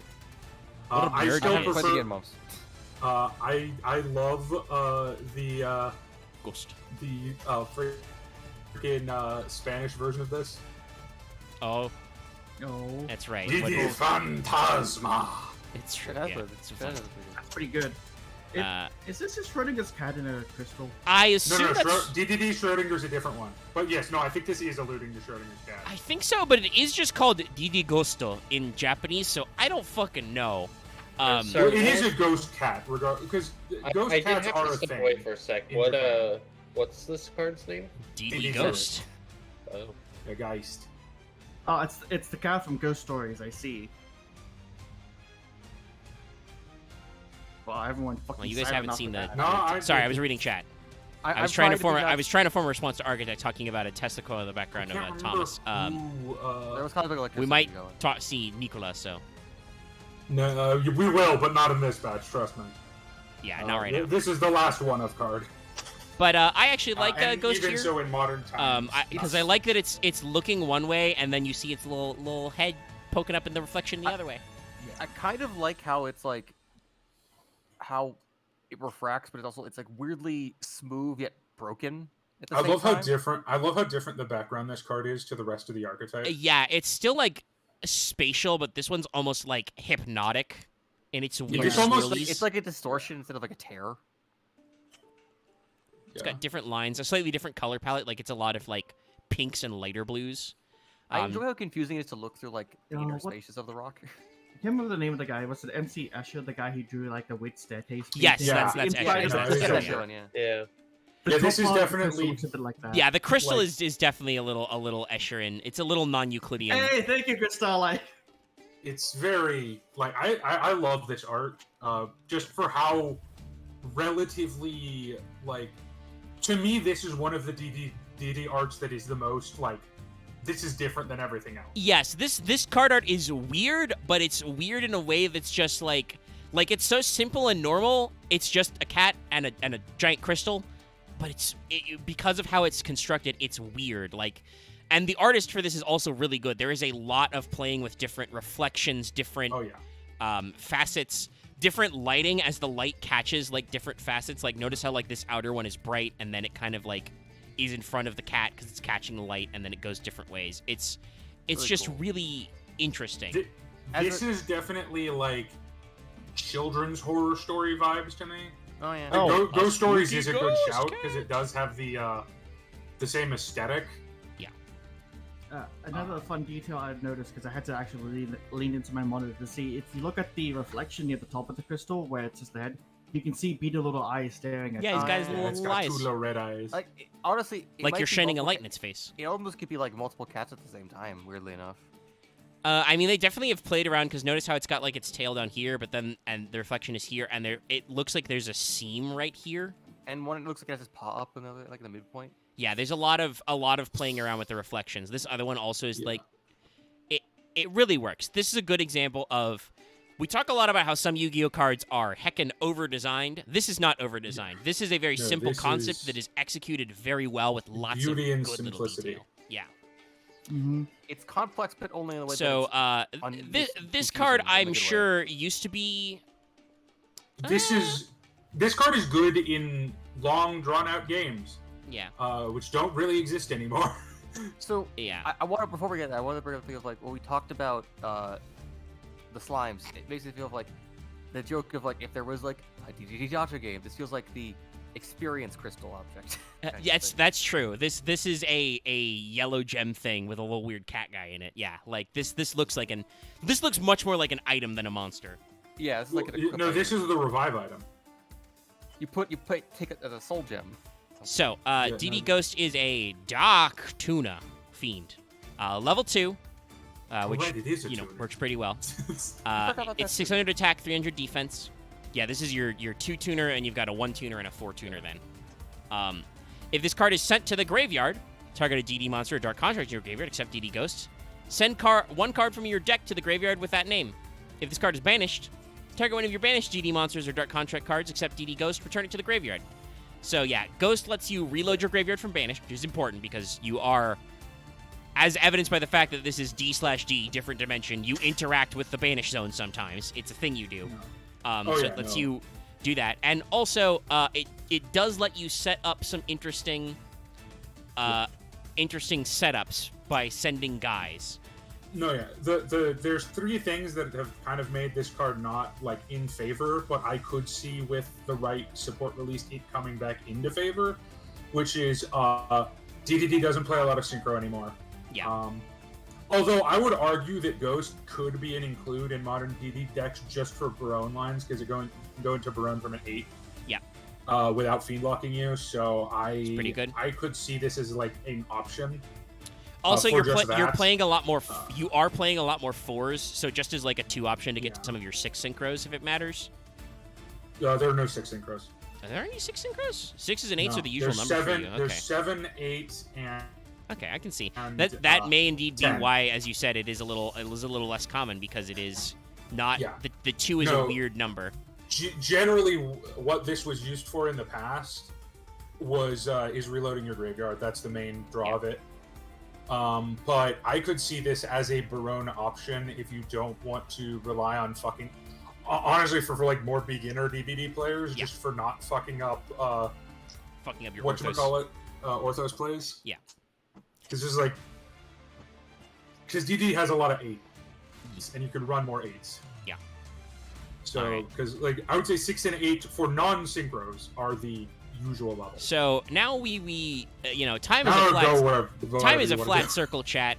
We've been here for almost 2 hours. We're about halfway through, but now we're just God. gonna go down the line. We return to the beginning because it's time We'll for probably weird shit. have more or less to say about the other ones. Here is Arc. This is DD Arc. This card was in the manga, not Yeah. the anime. So I can't place it, but it makes you think of like not Doom, but like I mean, it's old a little 90 Giger-esque. yeah, like it feels like a Giger spacecraft. I mean, Yeah. it's the Ark. It's the Ark of the Covenant. Yes, I'm pretty sure is what it was. but also supposed to be it's going for. bony and goobly, vaguely shaped like a Covered penis. in blades. It's gonna row its way A through spiny different penis. dimensions That's and very then- HR Giger. ram itself into Yeah. them. Yeah. So Spoiler: most of the DD manga cards are not good. yeah, I'm not There's shocked. like one good one, and it literally came out like recently.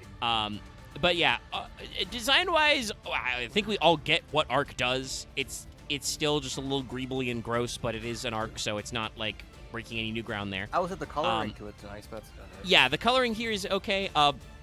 Really good background work. Like Loth said, it looks like it's sailing to come get you. It does kind of look like it's in the middle of some kind of space storm. There's like fucking lightning and swirling everywhere, which is good. So got a cool background, but the design is kind of, mid. This is a fiend, of course. This is another level 4. It's a scale 1. It's got 0 defense and 2k 0 attack and 2k defense. So it does have better defense than Lamia, but worse attack, so same stat number anyway. Its pendulum effect is target one pendulum summon monster your opponent controls, destroy both this monster, both that monster and this card. These effective arc once per turn. Monster effect of this card is destroyed by a card effect. Special summon a face-up DD pendulum monster from your extra deck, except arc, but its effects are negated. You can only use this effect once per turn. So, Sir, can we talk about the elephant in the room? well, yeah, go About for what the theme of the manga cards are and why they're bad? it. They're about controlling pendulums. They're about anti-pendulum. Yeah. They're an anti-pendulum deck. Also, some of them have an Now, what obsession with series where it's all pendulums? making opponents' monsters 0 and doing piercing damage, because that's kind of the character's thing in the manga is 0. It's Which even is in the also game. better. Like most of the good manga cards are in that half. Yeah, but this is... I think So, Spirit Money hypothetically, not when this card came out, because this came out in 2020 in fucking Rise of the Duelist, a great No, this fucking card's set. awful. But hypothetically, in the past, I could certainly see this working, Sometimes In some the DD Pen and DD era, cards maybe. do have some like anti-meta type strategies. Like we talked about how before they have, responses to back row, to hand traps and stuff. And certainly, usually, a card effect where you pop your own pendulum monster to pop an opponent's monster is nice. This is way too limited these days to be... Like, when it came out in 2020, pop one pen summon monster is way too useless to just get him back. Now, admittedly, I will say, the way pendulum monsters work, its monster effect does trigger when you pop with its pendulum effect because it has been destroyed by its card effect, and you get to use your monster effects then. Because it goes to the extra deck and it counts as a monster card.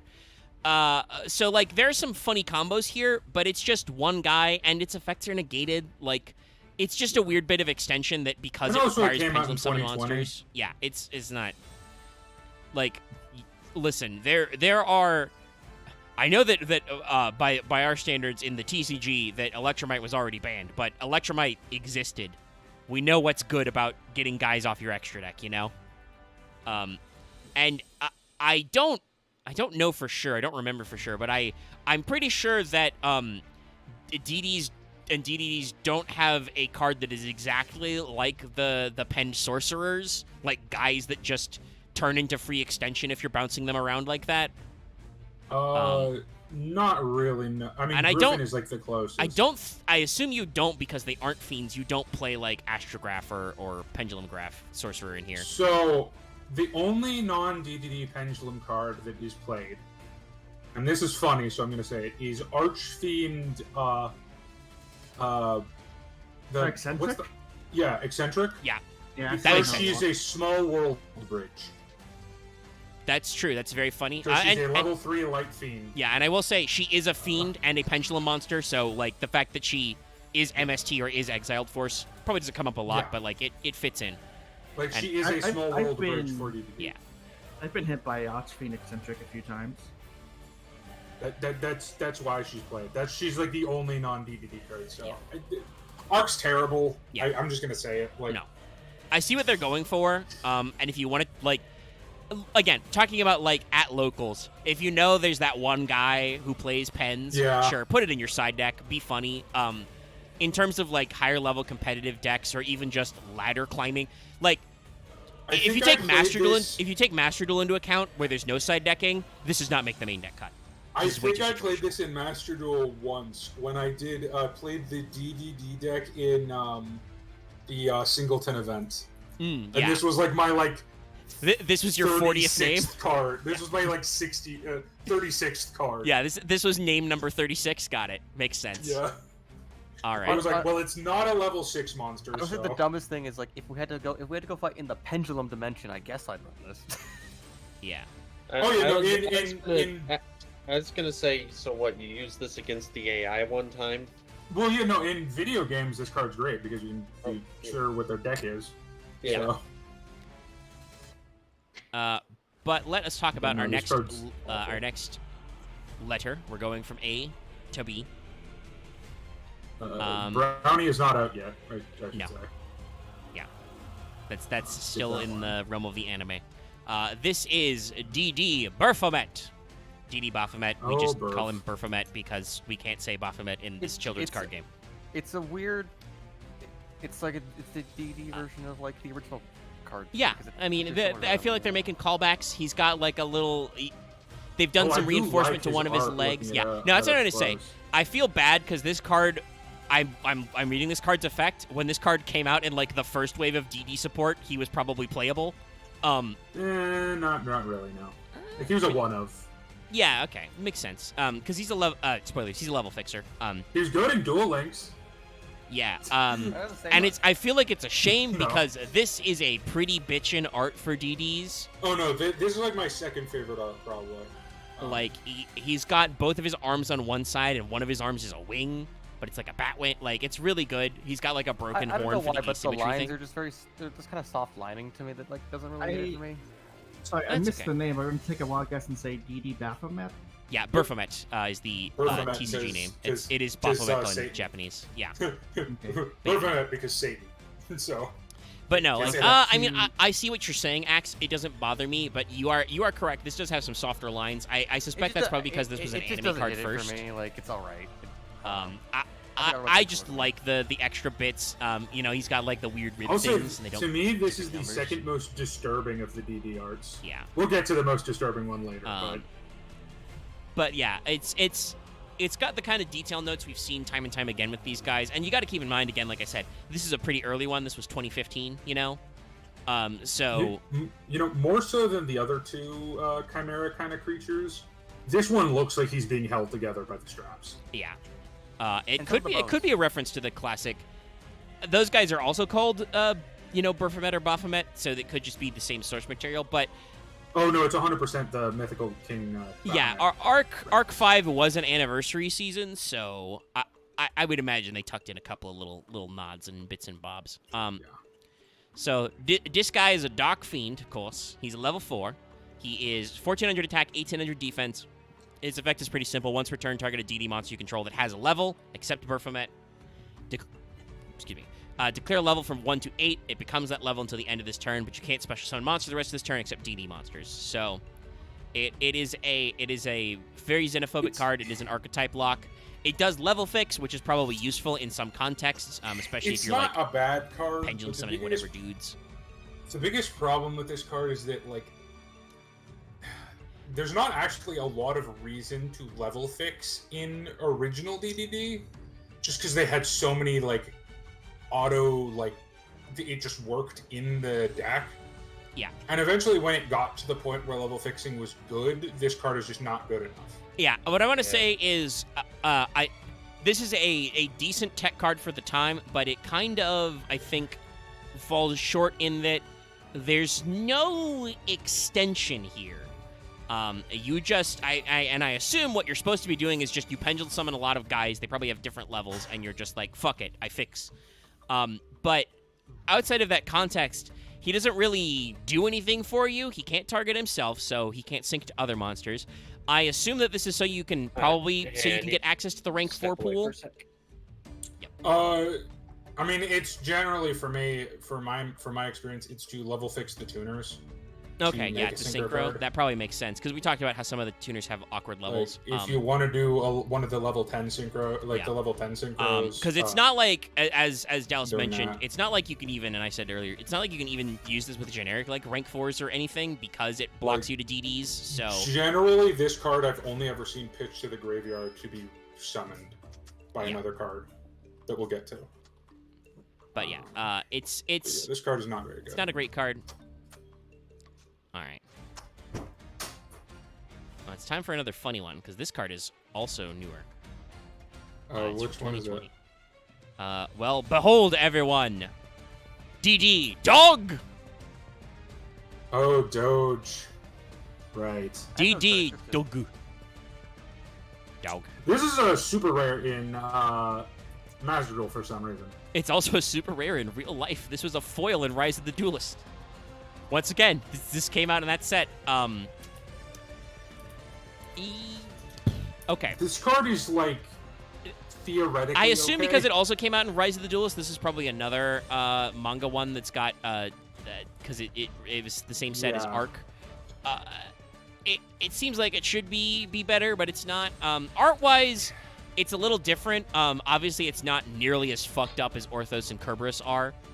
It's just a weird anime dog. He's got a lot of spikes. He's got some spike balls. I don't know why he has spike balls. He looks like he's gonna do fucking DD dog shock on me. With all this fucking lightning. This card is like a side deck card, I would say. Probably. It's like okay. If there's anything that's a little gross about him, it's his fucking, super lined eyes. I think he's the worst DDD art. I'll say that.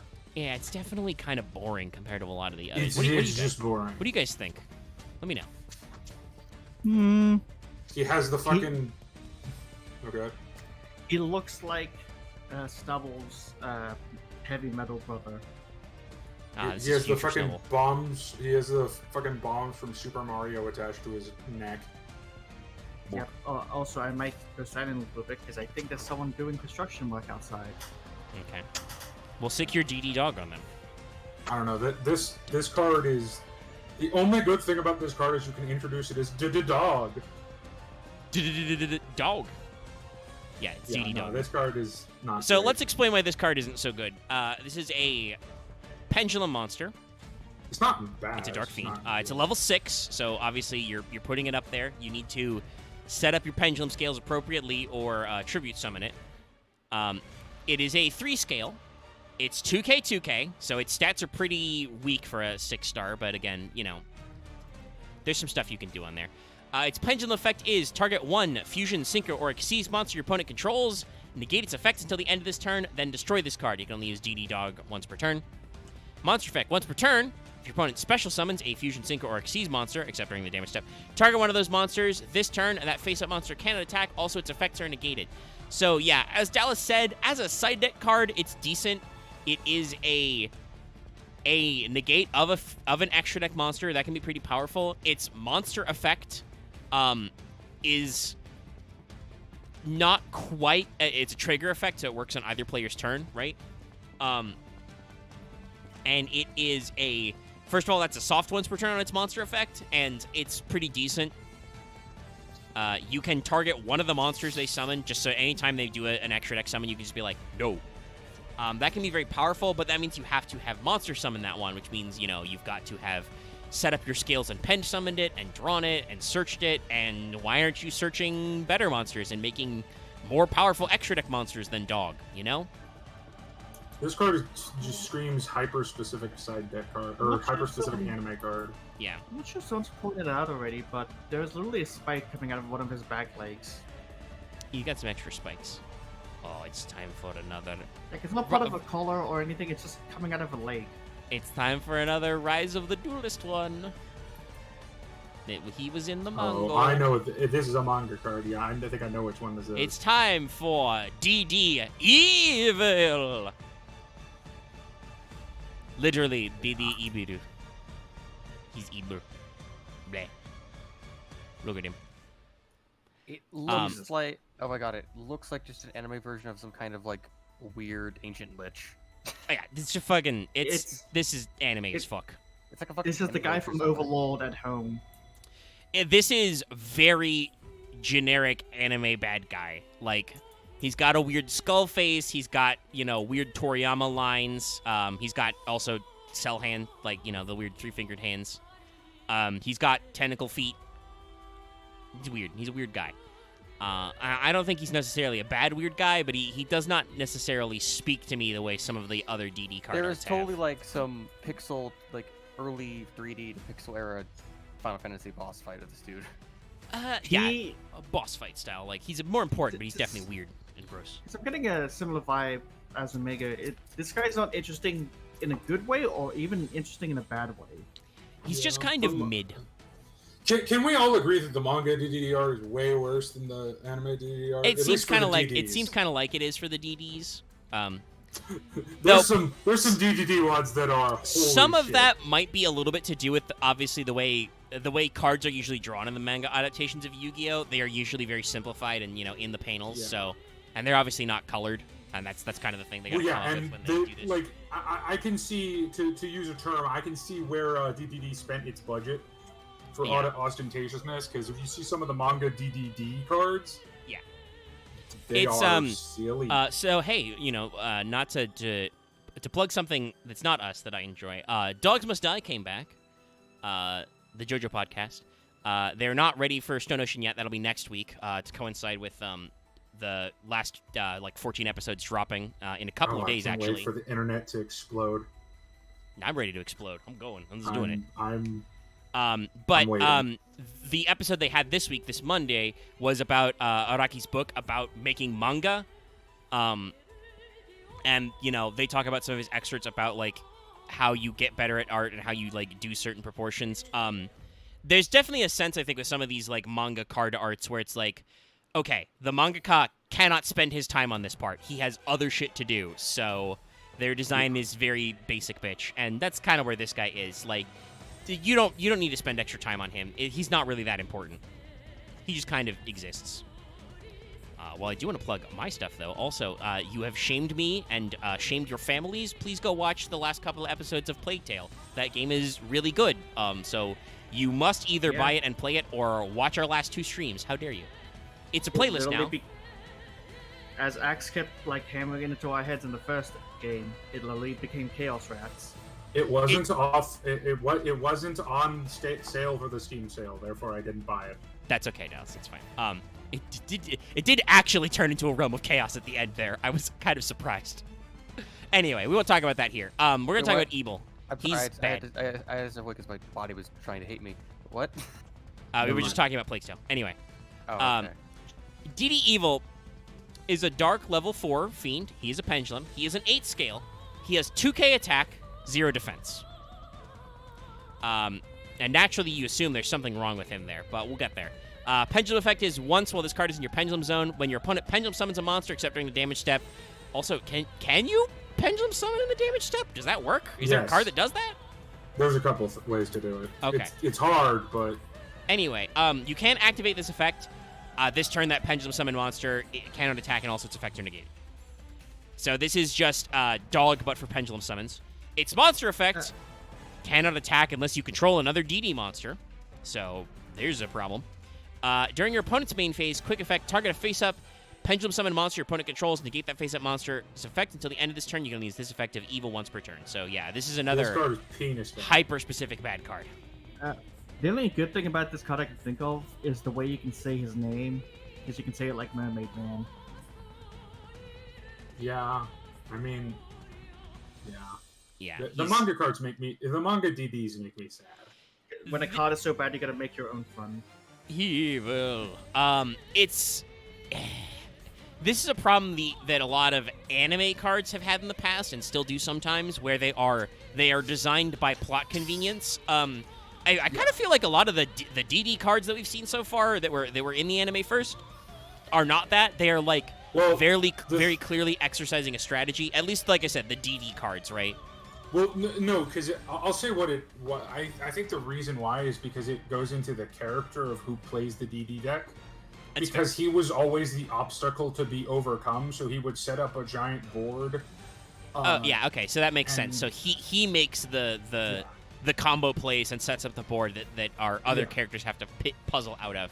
Whereas in the manga, he is clearly obsessed with weird negation things. Well, I think they double. I haven't read the manga because once again the 5D's manga is an atrocity. It's very weird. But I feel like they may have doubled down on the specifically the pendulum part of it because I did bring that up. Show, so... I did bring that up earlier. The manga cards are very focused on the pendulum side. Well, I think everyone doubled down on it because that's fair. a lot of the Odd Eyes, like, weird manga cards that came out are from that are more pendulum focused are from the manga. Like, I just feel like they doubled down, whereas Declan is literally meant to be like, I know how to do every summoning thing except pendulum, and I know how to do pendulum. Yeah. He picks up how to pendulum later once we invent that thing. He's like Kaiba, but not a sociopath. All right, let us move on from Ebil to DD Lilith. So it's not a pendulum one, you can tell. Oh, is it the fucking weird one that's like a crossover with Yuzu? No, I don't really think so. Lilith is just an okay card. Art-wise, I think it's just, like, okay, not good. But anyway. Yeah. Lilith is, art-wise... I don't know, I really like the art. Oh, no, that's what I mean. I meant effect-wise. Art-wise, no, this is pretty good. This is obviously a similar school of design as, Lamia, yeah.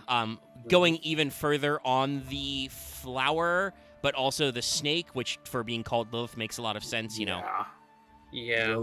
Also, I think the background was similar on Lamia's with the... Yeah, this one has a very... I mean, it's very nebular. I would say this is more similar to Ghost. Yeah, this is more nebular, but also, like, you know, early 2000s screensaver vibes. Remember screensavers, kids? Yeah. It's still got some subtle fuck-uppedness. She doesn't have a mouth. I don't think she has ears. There are the weird dots everywhere. The snake is eating her. But yeah, the snake is just biting the... Like, that's actually not her. That's just biting her shoulder. Like, the purple bits are the actual Lilith, and then there's the rest of it is the flower snake boy. So, yeah, it's all right. It's pretty good. I really like the art. I stepped away. It's just basically just a fusion of Lamia and Typhon. No, it's not Lilith. a fusion. This is just a normal monster. Oh, no, I'm just saying it looks like it's... Yeah. I mean, art-wise, it could be. I think this came out around the same time. I think they all came out in the same... No, they all came out in the structured same So, it looks like Lamia digivolved. It does So, have a little which bit of one the Digimon energy. Lilith. Lamia. No. Oh, this no, is Lilith. Lilith, right. Oh. That one does get confusing Okay. because they look so similar and they both start with L. But yeah, this Yeah, is no, I Lilith. can... Because it's got, like, the pink and EDC. blue. It's got, like, some kind of petals, but it's also got the snake aesthetic kind of going on as well. That's why I thought it was, like, a It's also got mix the between the bolts. two. It's got some stuff. So But I DD like it. Lilith is a level 4 fiend. 100 attack, 2100 defense. Because this one's level 4. If this card is normal or special summon, activate one of these effects. You only do it once per turn. Target a DD monster in your graveyard, add it to your hand. Target a face-up DD pendulum monster in your extra deck, add it to your hand. So I think Lilith is good. I've seen this card run at 1 in a lot of earlier builds. Yeah. I think that there are cards that do these effects better in DD now. Oh god, yeah. Now it's voodoo trash. Like, which is the problem. It's been outpaced, but when it started, for its stat line, I think this was a very decent normal summon option or special summon. Well, no, it wasn't ever a normal summon option, but it can proc up pen summoning. So, because Copernicus and Kepler were still in the first wave. Yeah. So you would but never like, normal summon this.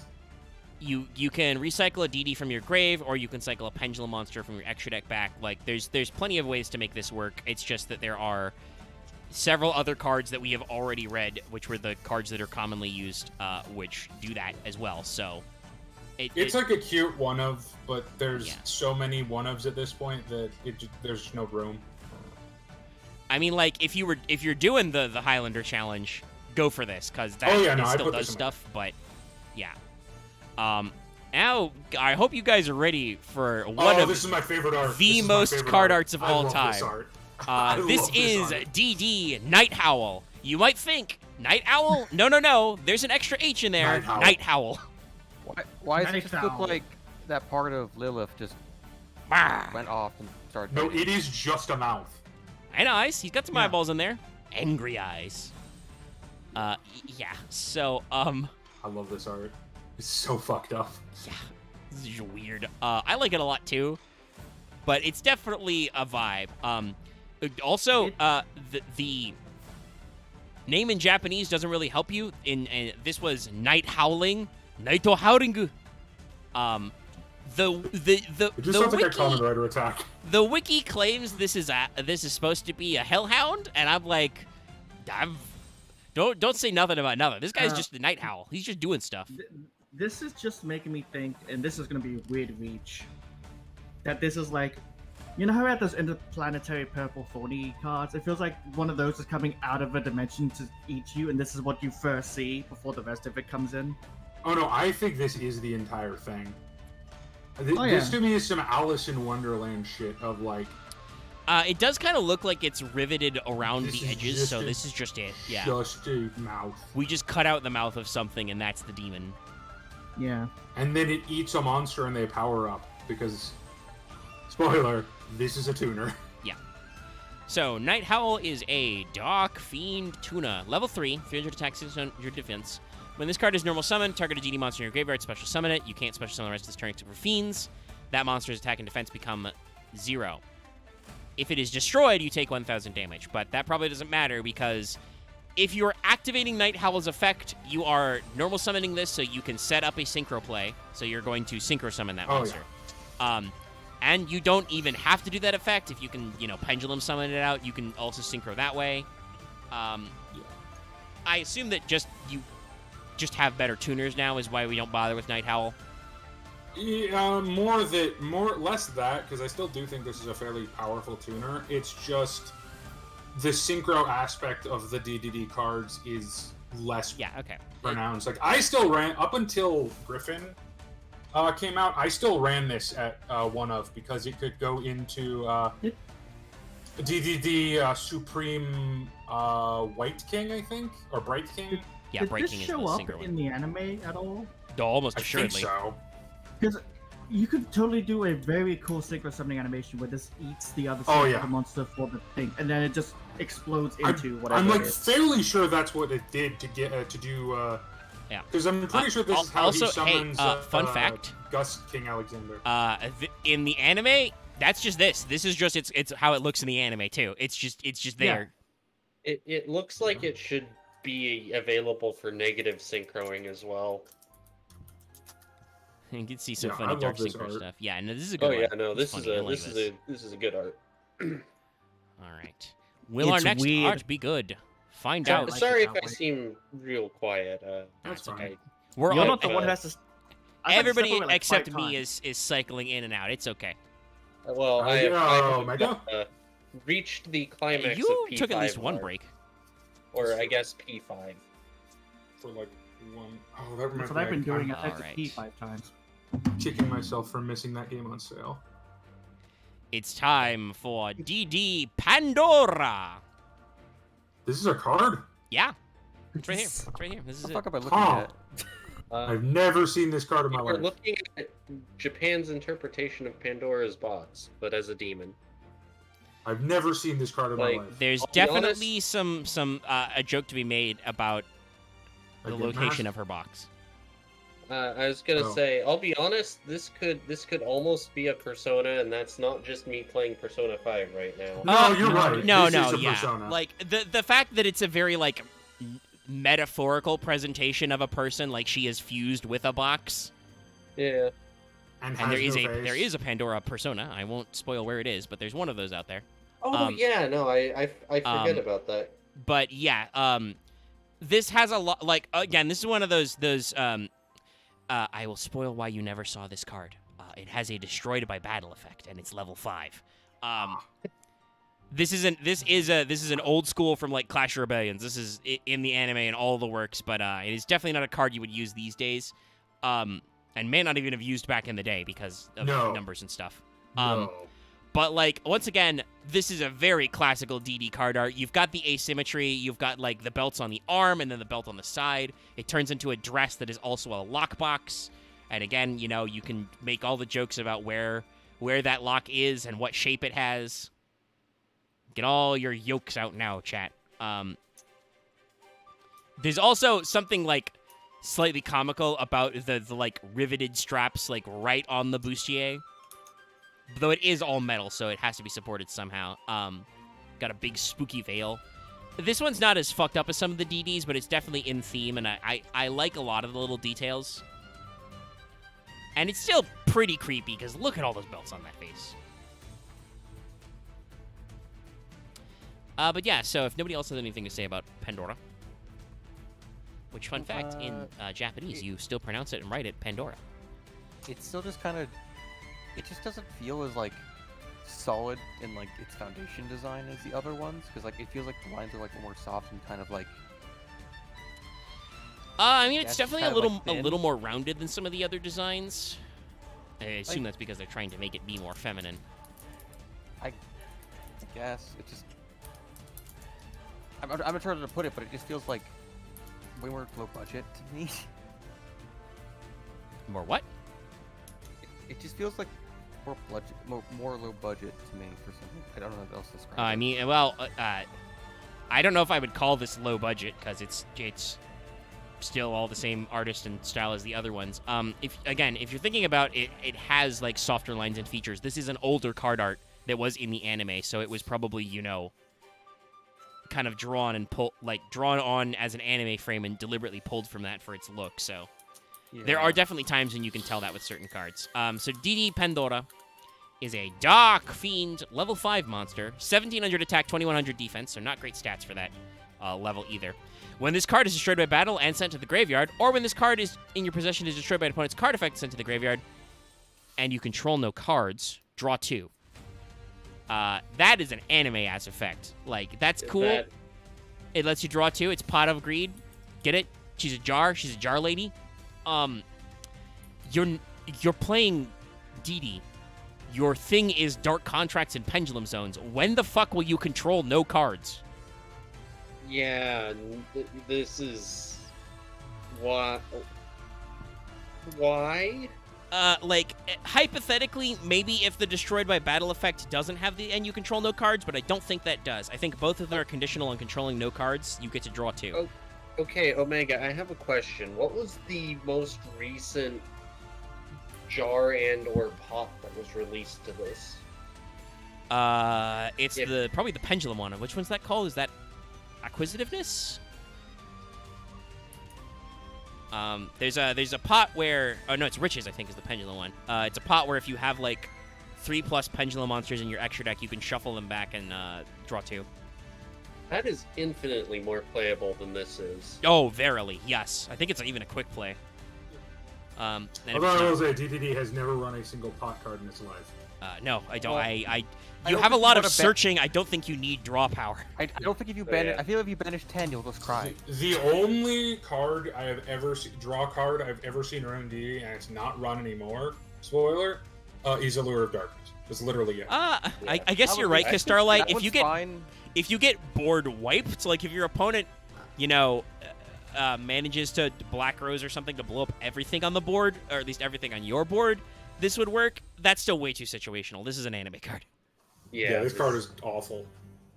Yeah. It is penis bad. And it does Like- not... I will once again reiterate, this does not have good stats either for its level and, general vibes. Yeah. What the fuck is going on with Master Duel's meta? Hold on. What's wrong? Guess what the top third-rated meta deck is? Which one? Blunder. No. No, Flutter just got hit. They banned Barrier Oh, Statue. right. Plunder. I'll guess Plunder. Nope. Is it a branded? No, Brand is tier 1. This is a tier 3 deck. Also, Flunder is still tier 2. I should say that. Well, tier 3 is worse. Oh, though. so it's the top tier 3 deck though? Yeah, it's one of the top tier 3 decks. It is a tiered deck, which is surprising. Is I it should say. Valiance? No. Cyber Dragon. I don't That know. deck's not even out yet. Well, yeah, it is. Well, half of it isn't. Fair enough. The Well, main I reason don't to know. play the deck isn't. No. Subterror. Really? That's very funny. Guru Control or Axis Subterror? More Subterror than usual. Like, yes, it is Why? still... There's still Floodgate. I don't know. Is it because I at the very least, maybe it's just because people are bored. Master Duel resets seasons way faster than it releases new cards, so when you get kicked Or- back down to silver or bronze, and you're just like, well, I want to make my gems back. What do Like- I do this week? Also, they reset seasons faster than they change their internal ban list. So, Like Also the top 3 decks make perfect sense. Like the top 3 decks are Branded, Flunder, Sword Soul. Those all make sense. yes. Like, and then it's just Spiral, which I mean, okay. Dragon Link, Okay. Yeah. right? Eternal. Salad makes sense because of the structure deck, so it's a very easy deck to build. Salad is. similarly- I also similarly, believe we Penmage. have Heat Soul now, so Yeah. Salamangreat is like the eternal third best deck. But yeah, and then there's just Subterror. It's so weird. Randomly Subterror. Weird. All I right. wonder if it's a meta call. I wonder if they counter. Possible. Do they counter Branded? That's possible. Branded Sword Soul and Flunder, especially Empen only affects your opponent's monsters in face-up attack position. I mean, technically it would because Tikaboo does kill all those decks. So Yeah, you can play Tikaboo in it, and also, like I said, Empen doesn't stop your plays in Subterror. And I'm sorry, like I know you don't like Floodgate. You cannot play Subterror without Tikaboo. It's literally made for the deck. Well, no, Yeah. it works great. Obviously that's why people don't like floodgates, but it is. Like I don't play 52 Floodgate pickup, but I always play Tikaboo in Subterror. We also did our own Uh, funny things with like Kaiser Coliseum and bullshit. Tikaboo's at 2, or is going to 2, right? It was part of the Floodgate hit. I don't think so. remember. Oh, really? Well, yeah, because a lot of less decks can use Tikaboo. That's the thing. That's fair. By the way, this is DD Proud Chevalier. This is still an Is anime this a card. card? Yeah, It's this is a card. This is Digimon. an anime card. I'm looking at a Digimon. He's kind of. Yeah, this is a Digimon. I will say I don't not like this card art. Like, there's a I lot don't of extra not like the detail card here. art, but I'm Yeah. It's cool, but it's like it looks like a Digimon. It's a little okay. weird. No, I have a problem with the card art. Where? I have a problem with the card art. Is it the feet? Why is he wearing Heelys? Yeah, there it is. Because he's I got to would go al- fast to also- stay alive. Also, I mean, is his head a fish? no. No, that's just a helmet. Sucking Hellmouth. I want to say, with the extra like rosy and wheelie vibes and the name Chevalier, I would not be surprised if this was supposed to be like a 5Ds callback. This might have wasn't been the in anime, 5Ds section. so I could see it as like a weird thing. This is another level 5 monster that's weird, so this is probably why you don't remember this card at all. Yeah. And I will say definitely. Oh, Loth doesn't know. Maybe I'll stream that game. I sometime. never played that, Yeah. but I did do a wiki dive, so I kind of know now. Anyway, sorry. Well, you should go look up the cutscenes for it later. It's a fun game. Anyway, Proud Chevalier. Yeah, I like this card art, but y'all know what I'm about. It's black and red, and he's got swords. Like, I don't hate this card art. It's just not a It's- DDD card art. Honestly, besides Yeah. when I say Digimon, like I really am thinking of like a random Spawn cover when I look at this for some reason. The way like Yeah, the it does lines look are more- That's drawn definitely on the way this is on arranged the in way the bits sword of is it. shaped and the This way the could arm be is some, done. yeah, It reminds me of some like We may have looked at some Spawn it looks poses like for something that had to be inspiration. drawn within like 2 days. Yeah, well, it was in the anime, so it might have been. But yeah, I like this vibe. I will agree, this is not the most DD monster that we've seen. Yes. It's a little out there. I would even argue with the like weird subtype because there's a couple of cards that are proud something that makes it seem like it was a subtype that didn't go anywhere. Like, Yep. you could look at me and tell me this is a Cyburst monster, and I believe Oh. you. I see. Dallas, you want to know what the problem with this card is? What? This is a level 5 monster. Its monster effect only works when you normal summon it. That's an So, anime And card. I'm guessing Really it's card art. not. I'm guessing it's not as good as Special Summon from deck. No. Let's get into it. So, Proud Chevalier is a level 5 fiend pendulum monster. It is a 6 scale. It has 2k attack and 700 defense. Once again, not great for a 5. Its pendulum effect is once per turn you can pay 500 LP. Target a face-up monster your opponent controls. It loses 500 attack. The full And anime unless card. you have another DD card in your pendulum, this card's scale becomes 5? I don't really know why that would be a huge problem, but okay. It was early. It feels like a very specific This thing in the this anime. this was an anime card, so it's got some weird shit. Its monster effect is when this card is normal summoned, add a face-up dark pendulum monster from your extra deck to your hand. So yeah, that's not that good. There are much better cards that do that. Literally, this was also in the structure deck, which I believe also had Lilith. Lilith literally does that better, and you can normal summon her, and you're already not normal summoning her. This guy is just... He reeks of weird anime, like, pack filler, basically. And, yeah, there's really no reason to be playing this. Alright, so let's get into the other proud guy.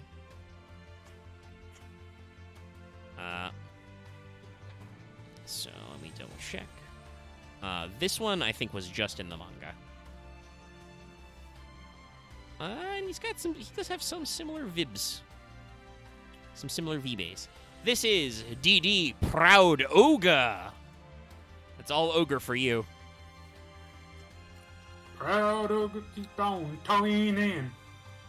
Proud ogre keep This on looks like- toying in. Looks like a CRPG enemy, or like in a like RTS. It looks like one of like those elite mooks. I will also say we talked about gacha games. This guy looks like a gacha mook. Like this is the guy you fight in like the third map or whatever, who like is way too strong for no reason, even though he's very generic. That, or he's more of just like he's the boss of the map, really. He's our Spriggan's Giants. Kind of, yeah. Yeah, like he's a big guy. There's some cool parts. Yeah. He's got horns for not eyes. bad. But it doesn't quite much like Proud Chevalier. Proud Ogre doesn't really feel like a DD, you know? No. It leans Looks cool, though. it leans a little too hard on the mechanical aspect. But yeah, no, it's neat. Like this looks like this could be like a toy or an RPG bad guy. Honestly, it could be a tokusatsu villain. It honestly more looks like something I could see like on a cover of Shonen Jump for some reason. I feel like Yeah, if this we one's a ever lot make, more like, anime-esque. If there's ever a fail portrayal bingo, several of the things will be. This looks like insert thing we've referenced here many times. Yes. Yes, no. There's if you were to make fail portrayal bingo, which feel free to chat, come up with that. I mean, there's a lot of Oh, staples yeah. for things we bring up because The fail portrayal, the drinking game. Yeah. Being a Oh, no, being you a toku, died. It's the free spaces actually tries to describe something that's a very specific mood. being died. describing something as being toyetic or being a tokusatsu is definitely on those. Mentioning Persona. Anytime no. Dallas brings up wrestling, because it's not This all the looks like time, but This looks like a Digimon. It's a double shot. yeah. Two drinks. No, the center space is someone cuts someone off. Yes, correct. We talk over each other. Free space. What? It happened. No, I tried to time that correctly. A corner needs to be silverware. Dallas makes a noise Silverware clanking. like that. That sounds like you were building up for a fucking war chant. That wasn't though. that loud, actually. That was I do. not me. That wasn't that loud, Oh, actually. wasn't it? No, Sorry, that- I wasn't looking. No, that was Oh, loud. that was me. I was Okay. banging a knife on a plate. All right. Let's It see was how still pretty mine rhythmic. goes. That was a little sharper, but not that much That louder. wasn't as bad as you Anyway, actually eating. let's talk about Proud Ogre. No, Enough. Dallas, you're gonna break your So it flatware like wasn't that. bad. Okay. Yeah, Um, no, worse annoying. You want to know what the funny part is? That I wasn't even using silver. I was tapping a mug with a pencil. It does That's sound what, like okay. I thought I was thinking a plate, but yeah, careful with that. You're gonna bang it up. It did sound like you were calling for a fucking toast. Let's not toast Proud Ogre. He's not that good. So, No. Proud Ogre is another Fiend Pendulum monster. He is level 6. He is a 8 scale. He is 2300 attack, 1500 defense. Finally, some stats that might be okay for a 6-star monster. Let's see if his effect is shit though. It is.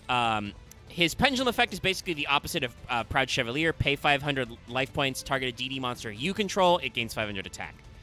I think there are better attack fixing guys. Unless you have another DD card in your pendulum zone, this card's scale becomes 5. so it's kind of meant to mirror Proud Chevalier in that aspect.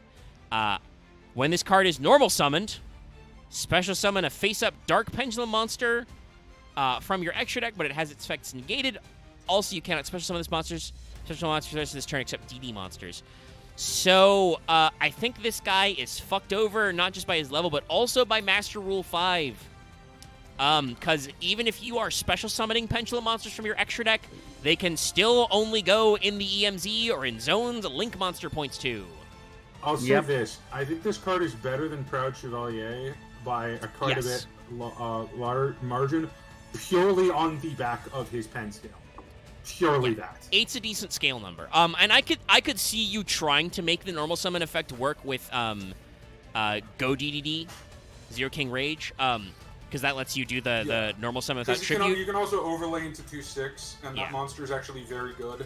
So I could see this as a funny one-off, unlike Proud Chevalier, but this guy is definitely not as good as he would have used to be because the restrictions on how Pendulum monsters work make it less good.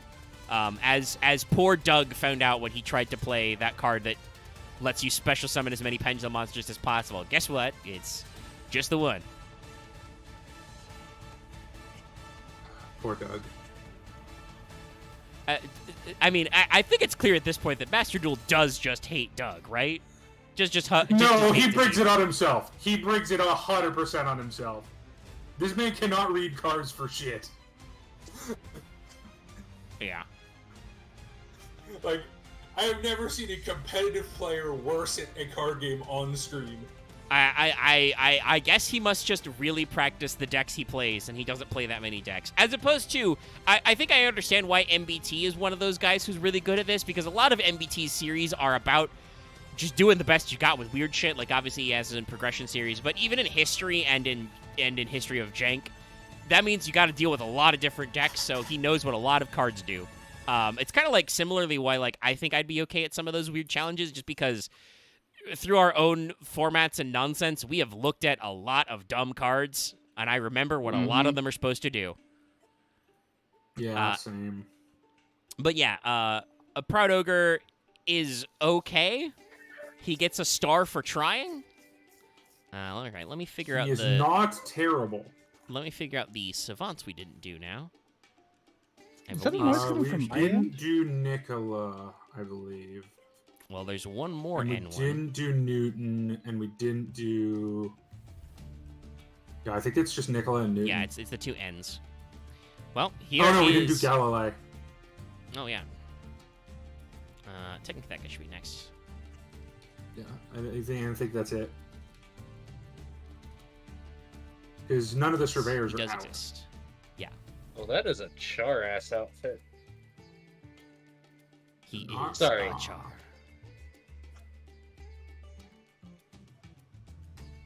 David is doing the last bit of P5. Yes. In The actually, char is being a char. yeah. I don't remember which one it is, but one of the voice actors did actually do was Char in some version of Gundam. I don't remember if it's the Japanese or I believe English the VA. Japanese VA for Shido, I think I was reading the trivia, is Char Aznable's VA. Which is part of why he gets the Char Mems. ass outfit. But so, because I pulled him up already, this is Newton. He is a Newton's Cradle. Yeah. Yep. And also his, like as with the other ones we've seen, they've got like that weird face. Yeah. Yeah. But this one just looks even stupider. Like it's so funny stupid. This looks like a. I'm gonna be honest with you. It's unfortunate, but Newton has a bottom tier Iron Man villain, or alternatively a really mid RTS sci-fi Ooh, that's a good RTS shout. face. That's a good shout. Yeah. It's not a good face. Like He's it's- also literally just a compass, I think. yeah, he's like a compass and a Newton's Cradle together or something. I don't know. It's weird. This is He's bad. most of these guys were funny. This is just kind of like, okay, I get it. He's a Newton's Cradle and his face is dumb. So I'm back in. What am I looking at? Oh, God. Newton, Savant Newton. I heard that, but I was like, I have not visually seen. Okay. I mean, like I said, he is a Newton's Looks Cradle. like 2 to 3 different concepts that were put together that didn't have a goal in mind. Possibly. Because it's a telescope and a Newton's cradle at the same time. Oh yeah. And Telescope. also maybe the parts of an astrolabe. Could make That sense. makes more sense. Oh You yeah, can see, that like, would the make. bottom bits look like that too. This guy That looks would like make he'd be. sense. This guy looks like he could be right at home in the scrap deck. Magical Savant This is Newton. scrap. He is a dark pendulum monster. He is 7 stars. He is a scale 10. He is 0/0. Pendulum effect, can't pendulum zone except DDs, can't be negated. Once per while this card is in your pendulum zone, you can negate an activated trap effect that would inflict damage to you, then destroy this card. So he stops the trap dark contracts you can run. Monster effect, you can discard this card, target a DD or dark contract in your graveyard except Savant Newton, add it to your hand, you can only use this effect once per turn. So Newton once again screams to me just outmoded. Yeah. A pitch him to grave to get a card back, probably decent back in the day, and he does, work around the trap scales if you wanted to do that, and he is a 10 scale, but it's just not the I mean, greatest. literally the only thing he's used for anymore. And I did use him quite a bit on both the... Because I did DDD in both the low rarity event and the Singleton event. yeah. He's very good as a 10 scale. I'm about so sad that I missed the talk about Master Roulette, but whatever. What? I mean, my only contribute effect is Doug is awful. Yeah. It was my main contribution. I'm more just funny of how, like, it just turns out it's like, oh damn, when you can't craft the normals and rares, it's just hard sometimes. I mean, but MBT still wins even though he can't pull a normal to save his fucking life. Because Doug can't read. Like, also, MBT is just cracked. Have you seen how many hollows that man pulls? I'm how just many amazed by the royals he latest one gets? where it's like, I don't know how... Wait, hold on. I That's don't know how not Doug normal? lost that. That's how many I pull usually. Like, genuinely. Dallas, we all know you're a luck sack. Yeah, I know. Yeah, but sometimes... Speaking of which, I gotta roll a temple for a Hoopy. He's a luck sack until it comes to actually drawing them. Oh yeah, no. I've said this before. I'm great at like gotcha luck. Every other kind of luck I have, I'm shit at. I mean, though, but like, your dice luck is like sporadic as fuck. I don't think it's sporadic, X. I really don't. It's I mean, perfectly roll it- balanced, as all things should be. Not really, though. It is, though. Dice games are meant to be balanced, except mechanically. All right. Anyway, let's pull up Galilee. Especially because I want to talk about this fucker. Look at this. Look at this guy. Look at this dude. Okay, so stop me if you don't feel this. This gives me Mass Effect vibes, actually.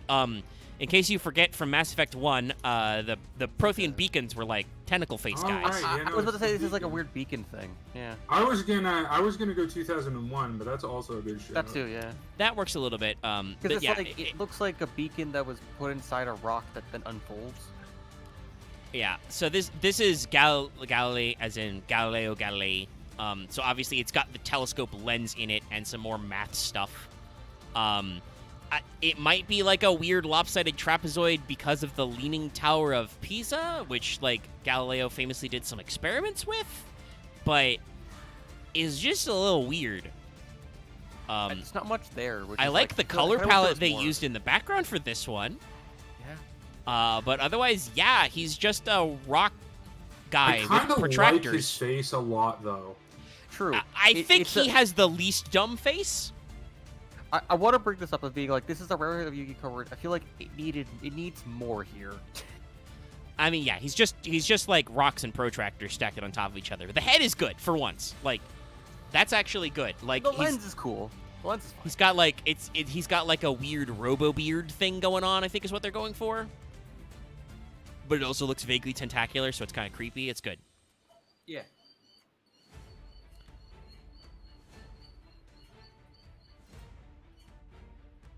Is that birds in Dallas's end? Oh, that was about on my That was end. in Los Angeles. Oh, it That was. Sorry, I couldn't like- tell. You were I was both lit up.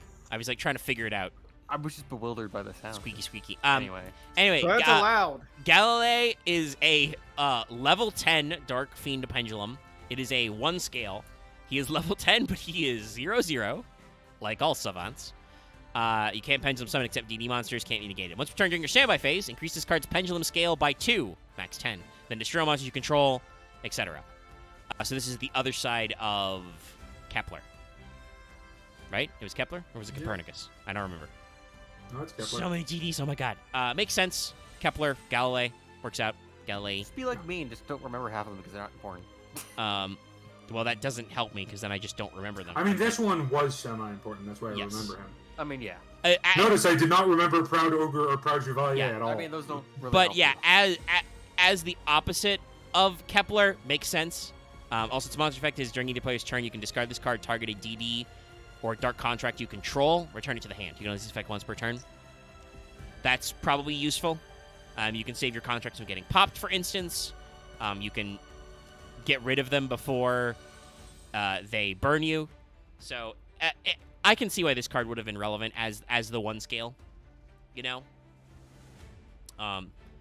Gosh darn, is that, like, fucking enswollenated. With the 10 and stuff. It's just so funny. Also, it's really funny that this guy is the level 10 when he's got that design, right? I know he's 0/0 still, so it works, but it's a little funny. All right, let's talk about the other end. But not like the Savant end, sorry. Not Night Howl or Necroslime. We already talked about them. It's time for Mr. Nichols. This guy was cool until I looked at him blown up. Let me see if you and chat Nichols can got one figure of out. the marks. Let me see if you common and chat theme. can figure out what I found slightly silly about this. Is it the mustache? He's got a little mustache. He looks like a weird. Like, he looks like half a Mega Man. Yeah, kinda. That's what I was kinda thinking about. that too. It's like half a Mega Man because it's like it looks like he has like a weird. So rail I'm gun in getting his chest, base but also vibes like off half him. a. I think it's the cloak. The cloak and the black and gold, yeah. But he's definitely got like a weird robot mustache that's very Mega Man. Also, I assume he shoots a giant laser out of his chest. Otherwise, I cannot imagine why it is like that. It looks like a giant crystal. I mean, I do kind take a of. shot. It looks like a weird like there's like crystal beads you shoot out of toys. Yeah, it could be like a weird nerf I thing. can see that, actually. I want to Sorry, say. question, Omega. Go for it. Yeah. How many DDs are left? None actually. No, this is the last oh, one. No. Is this the last one? Yeah, because I'm looking at my list. It's Thomas Oh, yeah, Slime yeah. and No, we Swirl did Slime do and it. Wow, we Typhon. made it So under yeah, 3 this is our hours. last guy. Yeah, this is our last Cheers, boy. I need to get going soon because I need to go to the shops actually. That's fair. It is time to log into FGO. It is the new day. It's a brand new day. It's a new day. Yes, it is. I want to say I like the lower half. That kind of like that swirl reminds me of how like weird and fucked up Swirl Slime is. It's very organic, which is kind of funny for these guys. His mustache and his weird mouth chin thing is weird. Okay, I have it's a weird, weird. vibe about all of the savants because it all feels like they used to be one giant rock that split into like multiple pieces. Hey, who knows? They might have been. I also want to say the perspective on this ring is a little weird. I guess it's because the front bit sticks out, but it's kind of funny to see like this bit be technically in the foreground and then this bit on something that is perfectly circular is occluded into the background. It's a little weird. It bothers me a little, even though I think it makes logical sense. I think it does. I don't know. There's not a lot to say about this. Like, I don't know. Anything Yeah. else? Is it not two, really. I guess? No. He's a rock. And he's not even like a cool rock, like a megalith. He's just a weird rock. I was about to say like it's not like a megalith. Yeah, when you say cool rock, it's like it's not like. So, Nicola is another, it's another pendulum one. He's a Dock Fiend. He's level 6. He's scale 8. He's 2K, so actually got stats on him. He's the only one with stats. I think Dallas thought he might have had stats earlier. So, yeah, this is our only boy with stats. Yeah. You can't pen summon monsters, except DD monsters. This effect can't be negated. Once per turn, discard one DDD monster. Target a level 6 or lower DD monster you control. It gains 2k attack and defense until the end of this turn. So honestly, I think the main problem there is that you probably don't want to be discarding willy-nilly any of the DDD cards you play in your main deck, because it is discard. But otherwise, a 2k effect, 2k attack gain is pretty good. Its monster effect, if this card in the Pendulum Zone is destroyed, and yes, that's its monster effect, that's how it works. Target a DDD monster you control, return it to your hand. If you do, place up to 2 face-up DD Pendulum monsters from your extra deck into your Pendulum Zones, but they can't activate their Pendulum effects this turn. You only use this effect of Nicola once per turn. So Nicola seems oh. okay. Probably not really good these days, but he's okay. He does let you reset scales if your scales are wiped. The main thing is just you have to have a DD monster to get rid of them, so he just, as usual with DDD, seems situational. Not situational. Yeah. I don't know what else to say about it. It exists. He's a guy. Uh-huh. Yeah. I think they even knew he would be a guy. He was a common in Dark Illusion in, like, 2016. He's just a guy. So I guess Good it's like stuff. now that we're near the end, it's like, Dallas, you think there's any, like, I guess, contracts besides Gate that were worth mentioning at all, art-wise? There's like 2, I think, that are, or there's, if we want to do contracts, I think there's a couple. We haven't quite hit 3 hours, so we can get Do through you want to do the those. contracts? Yeah, there's a couple because there's contracts. 28 DDD monsters, so We can do it, Yeah, and there's none I think And then we... Dallas might need some time to, like, talk about the combo lines involving them. I don't know about that part, I'm but not going to do that. the art is a lot more involved for more of the DDD monsters. I suspect there will be more things to say a lot of the time. But Yeah. sure, what contracts should we hit up? Let's do Dark Contract with Swamp King.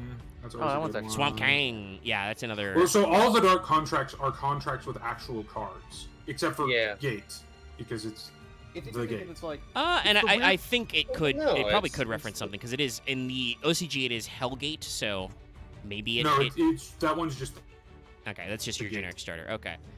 Yeah. So here's The- Dark Contract with Swamp King. Swamp. he's Swamp King. he's angry or Gooey. really excited you're signing that tablet. He's really gooey.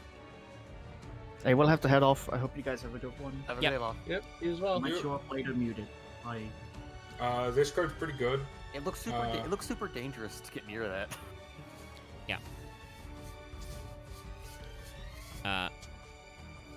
I will also Yeah. bring up what this is referencing so you can compare. And it makes sense because in Japanese, this guy is Devil King of the Swamp. Oh, let me make sure I'm framed up right. I never noticed he actually was doing a weird head beam thing. But I guess it is him doing the fusion. He's got a beam. Yeah, so what, in case you can't guess, if you don't know what Swamp King does, or King of the Swamp, I should say, Dark Contract with the Swamp King makes perfect sense. During your main phase, you can fusion summon a Fiend fusion monster from your extra deck using monster from your hand or field as material. You can only use this effect once per turn. If you are summoning a DD fusion monster this way, you can also banish monsters from your graveyard as material. Once per turn during your standby phase, take 1k. So this is your other way to fuse besides, you know, Swirl and Necro and stuff. This is your fusion spell card. And I like that it is just Fiends. And if you're using a DD, which is probably what you're usually doing, you can, you know, use Graveyard Banishment instead. It's fun. And it's just a very goopy card. I do like how goopy it is. So another one is we could look up his Dark Contract with Errors, or not Errors. That's not a good card. Dark Contract with the Witch. Okay. And then there's like 2 other spell traps that are worth talking. One of them's not technically a Dark Contract, but it's worth talking about. All right. So this is a Dark Contract with the Witch. I'm Yeah, gonna this is assume kinda- this is supposed actually, to be there's like 2 more. Forbidden Witch. No, it's Dark Witch. You can see them It is in Dark the Witch, sky. yeah, okay. Oh, yeah, duh, because her name in the OCG is just Valkyrie, right? Yeah. Why did they call her Dark Witch? What the fuck I- is wrong with you people? I fucking don't know. It's like, what are Valkyries What is called it? in Valkyrie? They're Valkyrie. Valkyrie? Weird. I guess you could search them in the OCG. Or like, Possibly. They might have spelled it differently, I don't know. But There's a yeah, lot of no, different it's- ways you can spell This is Valkyrie. Dark Contract with the Witch. Yeah, so Dark Contract with, there's a lot of fucking Dark Witches. Let me double check, actually. Is this oh wait, is called... this like wait? This is like that fairy field spell. Or is it, no, this is probably like Valhalla, isn't it? I mean, that would make Valhalla, sense, Probably. Valhalla, yeah. because, yo. I only remember because I heard like playing fairy decks. Here, I'll show you the uncensored original art of Dark Witch. because she has cleavage and her skirt is short. Ooh. Meh. Spoiler, there are a lot of dark contracts that have never made it over here in real Makes sense. time. One of them I'm eternally sad by because it's one of the most hilarious named cards ever. I just contract with the Valkyrie in the OCG. Dark contract with insurance. What does that do? During your main phase 2, if monster attacked your opponent's monster this turn and your monster was not destroyed, draw cards equal to the number of opponent's monsters that were not destroyed. That literally sounds like insurance fraud. That's amazing. It's like, so I crashed my monster into his monsters, and his monsters are like... The contract holder in that one's case is Last Will. That's good. That's good. That's a good reference. I need to see that. I need to see that. So what Dark Contract with the Witch does, this is a continuous trap card, because some of them are traps. You can send a DD or Dark Contract card from your hand to your graveyard. Target if your card in the field destroyed. You can only use this once per turn. All Fiend-type monsters you control gain 1,000 attack during your opponent's turn only. So yeah, Witch is a discard to pop, and also an attack fix that's pretty decent. And way more decent than whatever the fuck is going on with Dark Witch's face. There's also one Dark Contract with patent license. That's hilarious. Oh, no, that's the next one we're looking at. Yeah, that one's real. You want me to pull up patent Well, license? no, these are... Yeah, that card is also very good. It is I also would like one to of the pull up funnier an card OCG arts. only one if we could, just because it's coming and it's... We'll see. It's see a if we can't card find the that card art. exists. But here's the patent license. Let me see trivia-wise if this what this is supposed to be. It's the field spell. Also, I've also noticed that's the moon all the savants are in front of. Yeah, this is the field spell, I should say. Yeah, and it doesn't appear to have a parallel with anything else. It's just the field spell one. No, because it's where all the contracts are written, I would assume. If your opponent special summons a monster with the same type, fusion, synchro, exceeds, or link, as a DDD monster you control, except the damage step, inflict 1,000 damage to your opponent. Also, while this card is on the field, your opponent cannot special summon a monster with the same card type as that special summon monster for the rest of this turn. If this card is sent to the graveyard, you can add one DD monster from your graveyard or one face-up DD pendulum monster from your extra deck to your hand. You can only use this once effect of Dark Contract with patent. It's a very DDD card. So yeah, this was printed in Battle of Chaos earlier this year as well, and this is probably why a lot of those cards we talked about that say just add a DD from your extra deck or add a DD from your graveyard aren't as good, because this card also does that as its, weird pop effect or weird sent to graveyard effect. Yeah. Which, by the way, sent to graveyard, which means it procs in graveyard if you, discarded it or something, or sent it to graveyard for some There's reason. 2 more I would like to bring. And then it also partially floodgates your opponent. Oh, yeah. One is DDD Headhunt. We should talk about the DDD trap card with DDDs, probably. It's the only one that exists. Oh, I thought there was one more Or DDD. the only one that's relevant, I should say. We can still save that one. I'll put it on the list for next time. Okay, then I would suggest Dark Contract with Eternal Darkness, and then one more. Alright. This card is just the I want to be a dick card. Sometimes. Oh no, trust me. Huh? When you hear the effect, Dark Contract with Eternal Darkness is the I want to be a dick card. There is no trivia for this. Damn. I was like, quick trivia. It's red linked. Fuck. All right, hold on. Sorry, I was very bamboozled because I started creating trivia, and I'm like, wait, I don't have that. Unless I could just make some shit up on the Wikipedia. Can they stop me? No, but they might be able to find you. Gee, if I literally did it on my fucking stream, well, hopefully they'd watch it. The geniuses. I mean, hey, that's a good way. It's like... All right, so here's Eternal Darkness. I was wondering, the darkness is burning it away. With some of those vibes and those weird particles, if maybe it was linked to some virus stuff. Probably not. I think it's just very No, generic, it's the Eternal Darkness is the card it's referencing.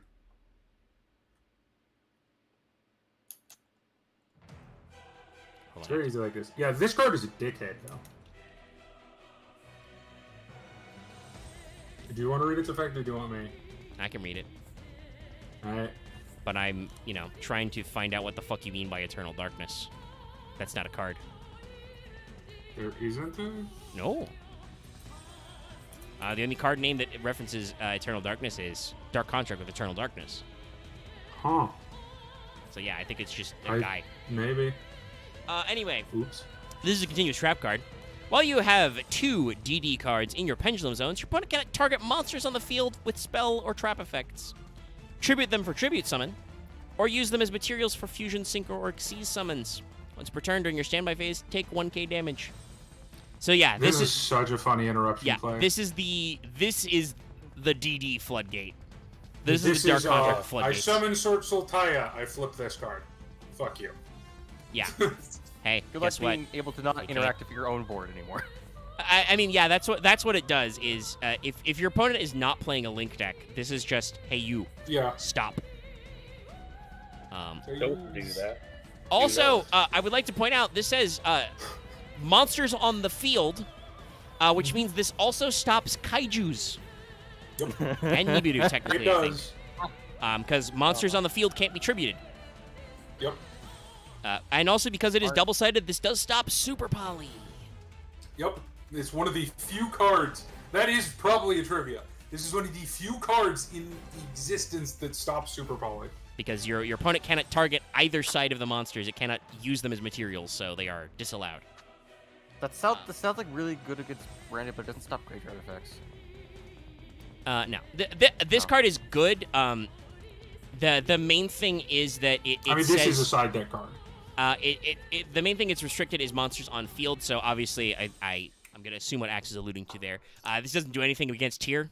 They don't do all their shit in the graveyard. It doesn't against tier, but like if you're playing against branded, maybe it do something. It hinders branded, because branded does do some of their stuff on the field. Yeah. Some of their extensions, like usually you do but honestly, Rebellion this is much into better Mirror at Jade, that's on interrupting field. Synchro and Xyz decks.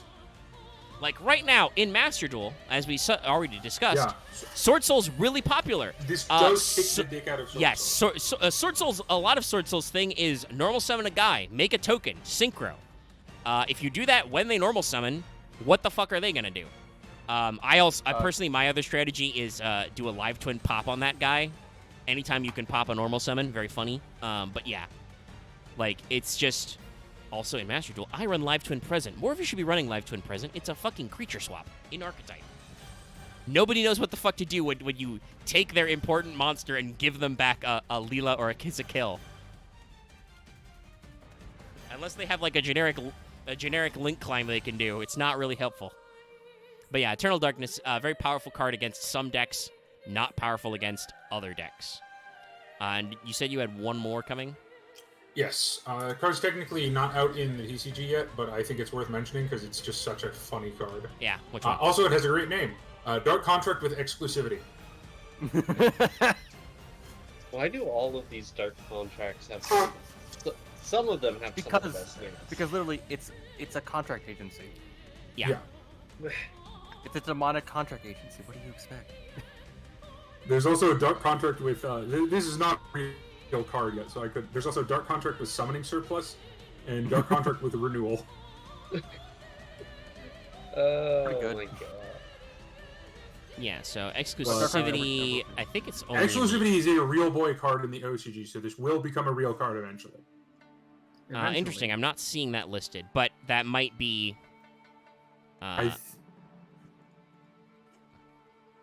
Is it not an OCG card? No, it says anime only right now. But if it's really recent, like if it was very recently announced, it wouldn't be caught up on the wiki, maybe. Exclusivity is very funny. No, I think you are, because exclusivity is just what the patent office does. Only it says a continuous trap. You can't special summon monsters from the extra deck, but while you control a fusion, sync, or xyz or pendulum monster, your opponent can't special summon the same type. Okay. Damn. Are there any more dark contracts though? That are worth a damn? No, not really. Not really. I mean, Dark Contract with the Errors is funny, but it's not a good card.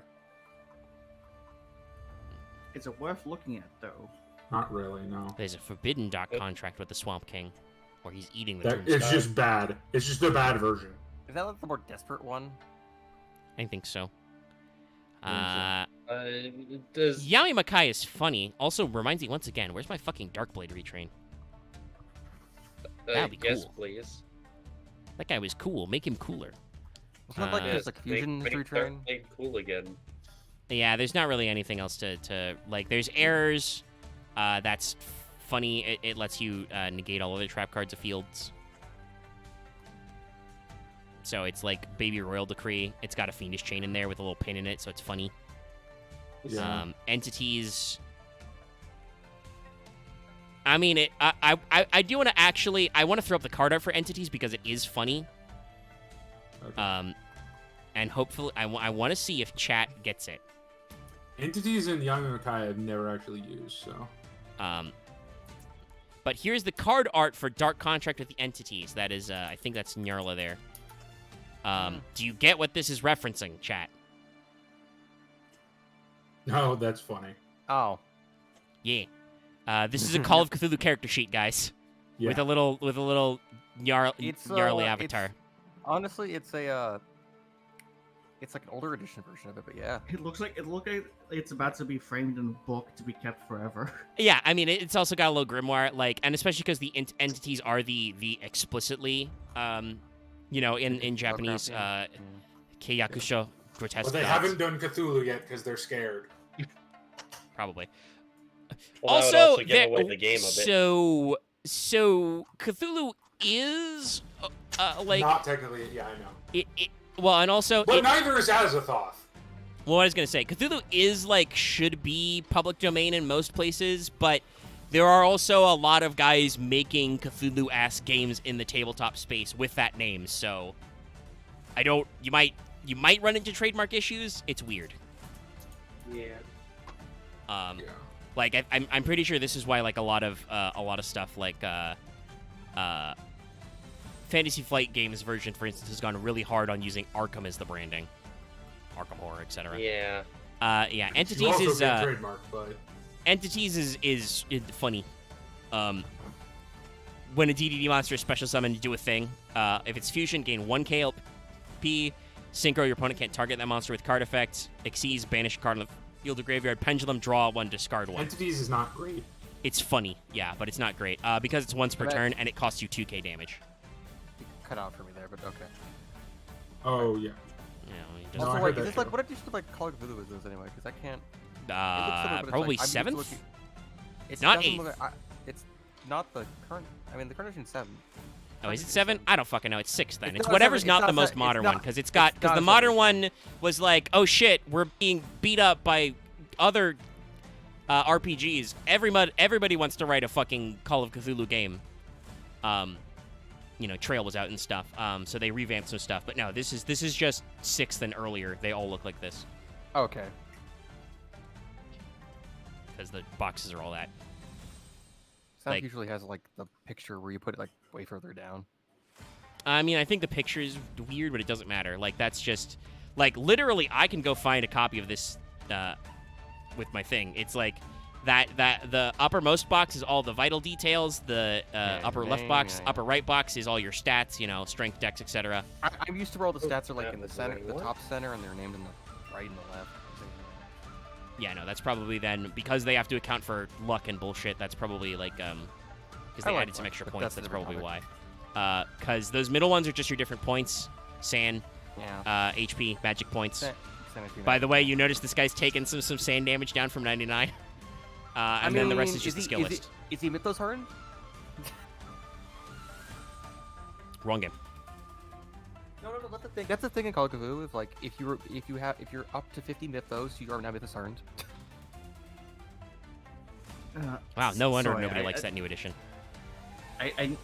Axe, I know it's a verbal tick of yours, but just constantly hearing you in the sentence with "Shh." Okay. Sorry, I was like Oh. pushing your breath out. Okay. The internet has moved on from discovering Nimona to remembering that one of the Team Star people is a giant wrestling lady. Wait, Oh, really? what? Yeah, Somehow one of they the you didn't missed know that? this? One of the Team Star. No, I knew that, but they missed that. Dallas probably. Well, yeah, I haven't been seeing any. I don't know any what a fan Team art. Star is. Team Star. It's the Pokemon team. one of the bad guys is well, they're not really bad guys. You know what I mean? Oh, from Violet and Yeah, from Scarlet and Violet. Scarlet. Okay. From the new One of them, one. I think she's ice themed. I don't know. I'm not that far I yet. could've sworn Oh, is she a was wrestling fighting reference? Yes, she is a luchador. Wait, which wrestling? Which luchador? Because that could potentially be very. No, they wouldn't do that. They're Pokemon. There's no way they'd do that. What do you mean? So there's a luchador, female luchador, who is also one of the most prolific serial killers of all time. Oh, okay. She killed about, I think it was like 68 or 70 older women. Yeah, I know. And then that. Yeah, they didn't do that. I hope. No. Team Star are school delinquents. They drive souped up cars that are also Pokemon. Technically, souped up cars powered by a car engine like Pokemon. Yes, it's just there's a Ghost Steel mandated. that is just a Ghost Steel type that's just a car engine, and then they. put Okay, I them in don't think everything. this is a reference. This is just a mask. It's just aesthetic. Yeah. Yeah.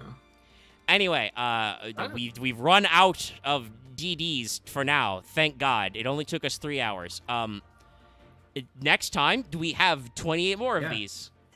It also took me missing my bus and then charging back home.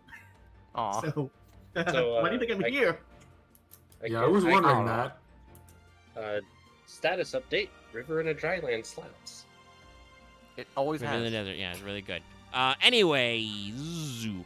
I don't know what I'm that gonna is. pack up now. It's after 11. I gotta go do reset, and we gotta have fun. You guys gotta go get some rest.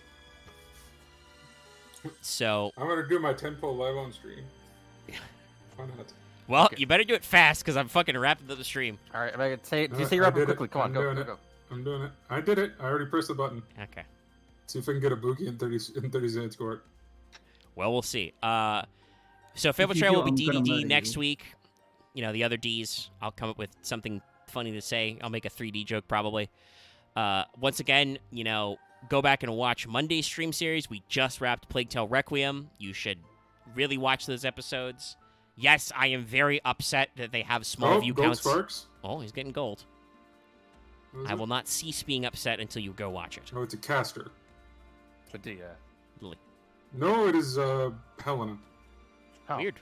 Not on right So up. just off right up. Tomorrow we should be back for more Final Fantasy 14. I think Oh, I have more to go gold. fight a robot dragon horse. I think that was another gold. Dallas wasn't quite speaking Yep. English there. Another caster. Robot Dragon Horde. Okay. Took me a second to Yeah. remember which one. It Yes. ate a bird. It ate a lot of things, but yes, it just ate that fucking bird. And so we need to Okay, go This time it's Lily. something about that. I guess probably. I think where we last left off was I once again hiked back to the Waking Sands. I think you and everyone else can probably take a wild guess as to if the beast tribes were a problem with these things and the Empire has this thing wait. that has the No, no, power no. of these three, it's probably not a good idea. Okay, well, Loth is gonna have to murder me now. Wow. Wow. I think I should murder you because there were 2 fucking 4 stars in that poll already. The poll's not over. That's what I mean. Did you press Dallas- skip or no? How good No, are I you don't at think it's craftsmanship? skipping. Can you make a cross for yourself? Okay, now the poll's Crucify him. Dallas, I had to make some poor choices to get a Buki. And it's Also, like, yes, this card is in the TCG. Yeah, this is Entities. This is out. Yeah. over. Look, I got Ashia Domon way faster than I was anticipating, so I had same some here, points left but over. okay. I'm just kind of Well, happy they threw it That's in what I a was saving fucking, for. another TTRPG reference into this. Like, they didn't have to, but it's good. Yeah, it's cute. It's fun. It's a funny way to handle It's referencing more the popular. entities. It's actually one of the bigger popular ones in Japan because you true. what's that one-shot game usually? Anyway, we're Is not it here book- to dissect. Is Bookie The limited? yes, of course. Yeah. And I we didn't know she wrap up. was. Yeah. Well, anyway, I thought she was story lock for some reason. there isn't one. But they don't do that anymore. Well, I mean, they do sometimes, but no, there's only like 3 new servants in this. Technically, I guess you could argue that Medea Lily's story lock, so. Anyway, so Wednesday, Final Fantasy 14. I don't think we're streaming Thursday. We are planning on playing some more Barrow Trauma. I don't think we're going to stream that. I don't we think might, it's a good stream but, game. It's an excellent stream game. What the fuck is wrong with you? I'm going to stream it just to spite you now. I more meant as in, like, it'd be good if we all could be streaming at the same time. Shots again. not No. the captain again. That was awful. I'll do it. What is Barrel Dude, Trauma? Barrow Trauma? I'll tell you after stream. It's a sub game. Submarine game. Spooky submarine game. You can probably find some screen caps in the Secret Tabletop Cabal somewhere. Anyway, Bridge Space Basin 13. we're gonna have a fun time playing that Thursday. I don't know if you were involved, chat. I'm sorry. You must simply watch Plague Tale instead, I guess. Too bad. So we'll be seeing you later. Also, hey, there's no actual play this week as well. Sorry, Dallas wasn't here. We played Barrow Trauma that day If instead. there's enough views on Plague Tale, we'll do a Barrow Trauma stream. Sure, okay. I think I can swing that one. That's a weird call to action, but sure, let's go. There might also, spoiler for the future, there might not be a actual play next week either. We'll see what happens. Not my fault. Correct. Anyway, Finals. that's everything I got for you. So, if you're watching this video still, please give it a like. I see 11 of you watching still and only 3 likes, so, we can... That's a call to action. You can fix that number right now by clicking that like button. I thought I was about to unclick my like on it. Also, make sure to sub and, maybe ring that bell so you, like Loth, can get notifications when I start the stream. So you know when you're late. Also, you can join our... We went up to 12. Someone gave us... So we got an extra viewer, but we did not get an extra like. 13! I guess they're just clicking back, but they're not clicking the like button. Or if they are, YouTube hasn't caught up to that part yet. There we go. There's 4. Oh, 4 likes. But yes, thank you all for showing up. Don't forget to go ahead and also you guys can join our channel Discord. Link is in the video description and channel page. You can join our channel memberships, get access to membership badges and emotes, which you can see lovely on the chat to the side there. You can also support us on Patreon. This was actually a Patreon-voted poll. I won? No, you didn't pick DDD this time. Axe did. Yeah. Wait, no, I did. Oh, did you stay with DDD despite? I thought it was Yeah, Axe Flip. I have never not picked DDD since I started. I don't know about that. I don't know how factual that is. I just indirectly won because I enjoyed this. Well, we all win. Anyway, sure. somebody picked DDD. I don't remember. It was probably Dallas. Dallas definitely picked DDD for like 3 months in a row, so maybe it was him this time. I don't fucking know. I don't remember. It's been over a month. But DDD did won. You did vote on it, and we will bring you all of it eventually. It is a very big archetype. You clearly knew what you were doing when you voted for this, patrons.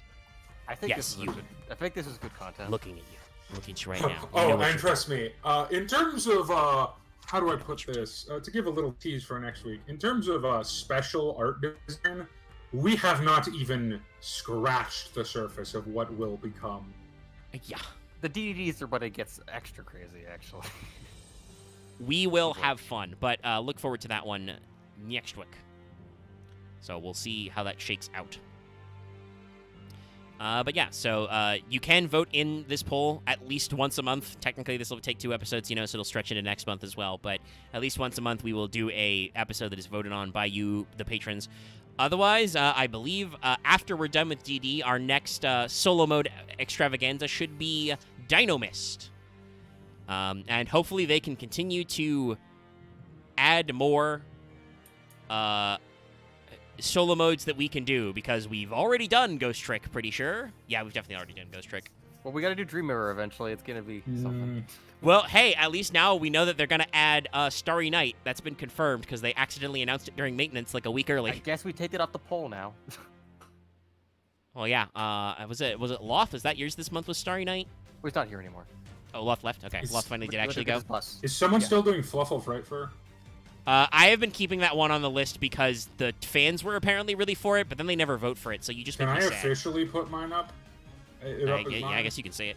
If you want I'll it to be take from... that axe up. Okay. We'll think of other funny things to say. Yeah. So yeah, we'll be working on that one. I'll be formulating a new poll sometime in the next couple of days. But yeah, you can support us on Patreon at 5 and up level to get access to that. All right, that's all my shilling. Thank you so much, everybody.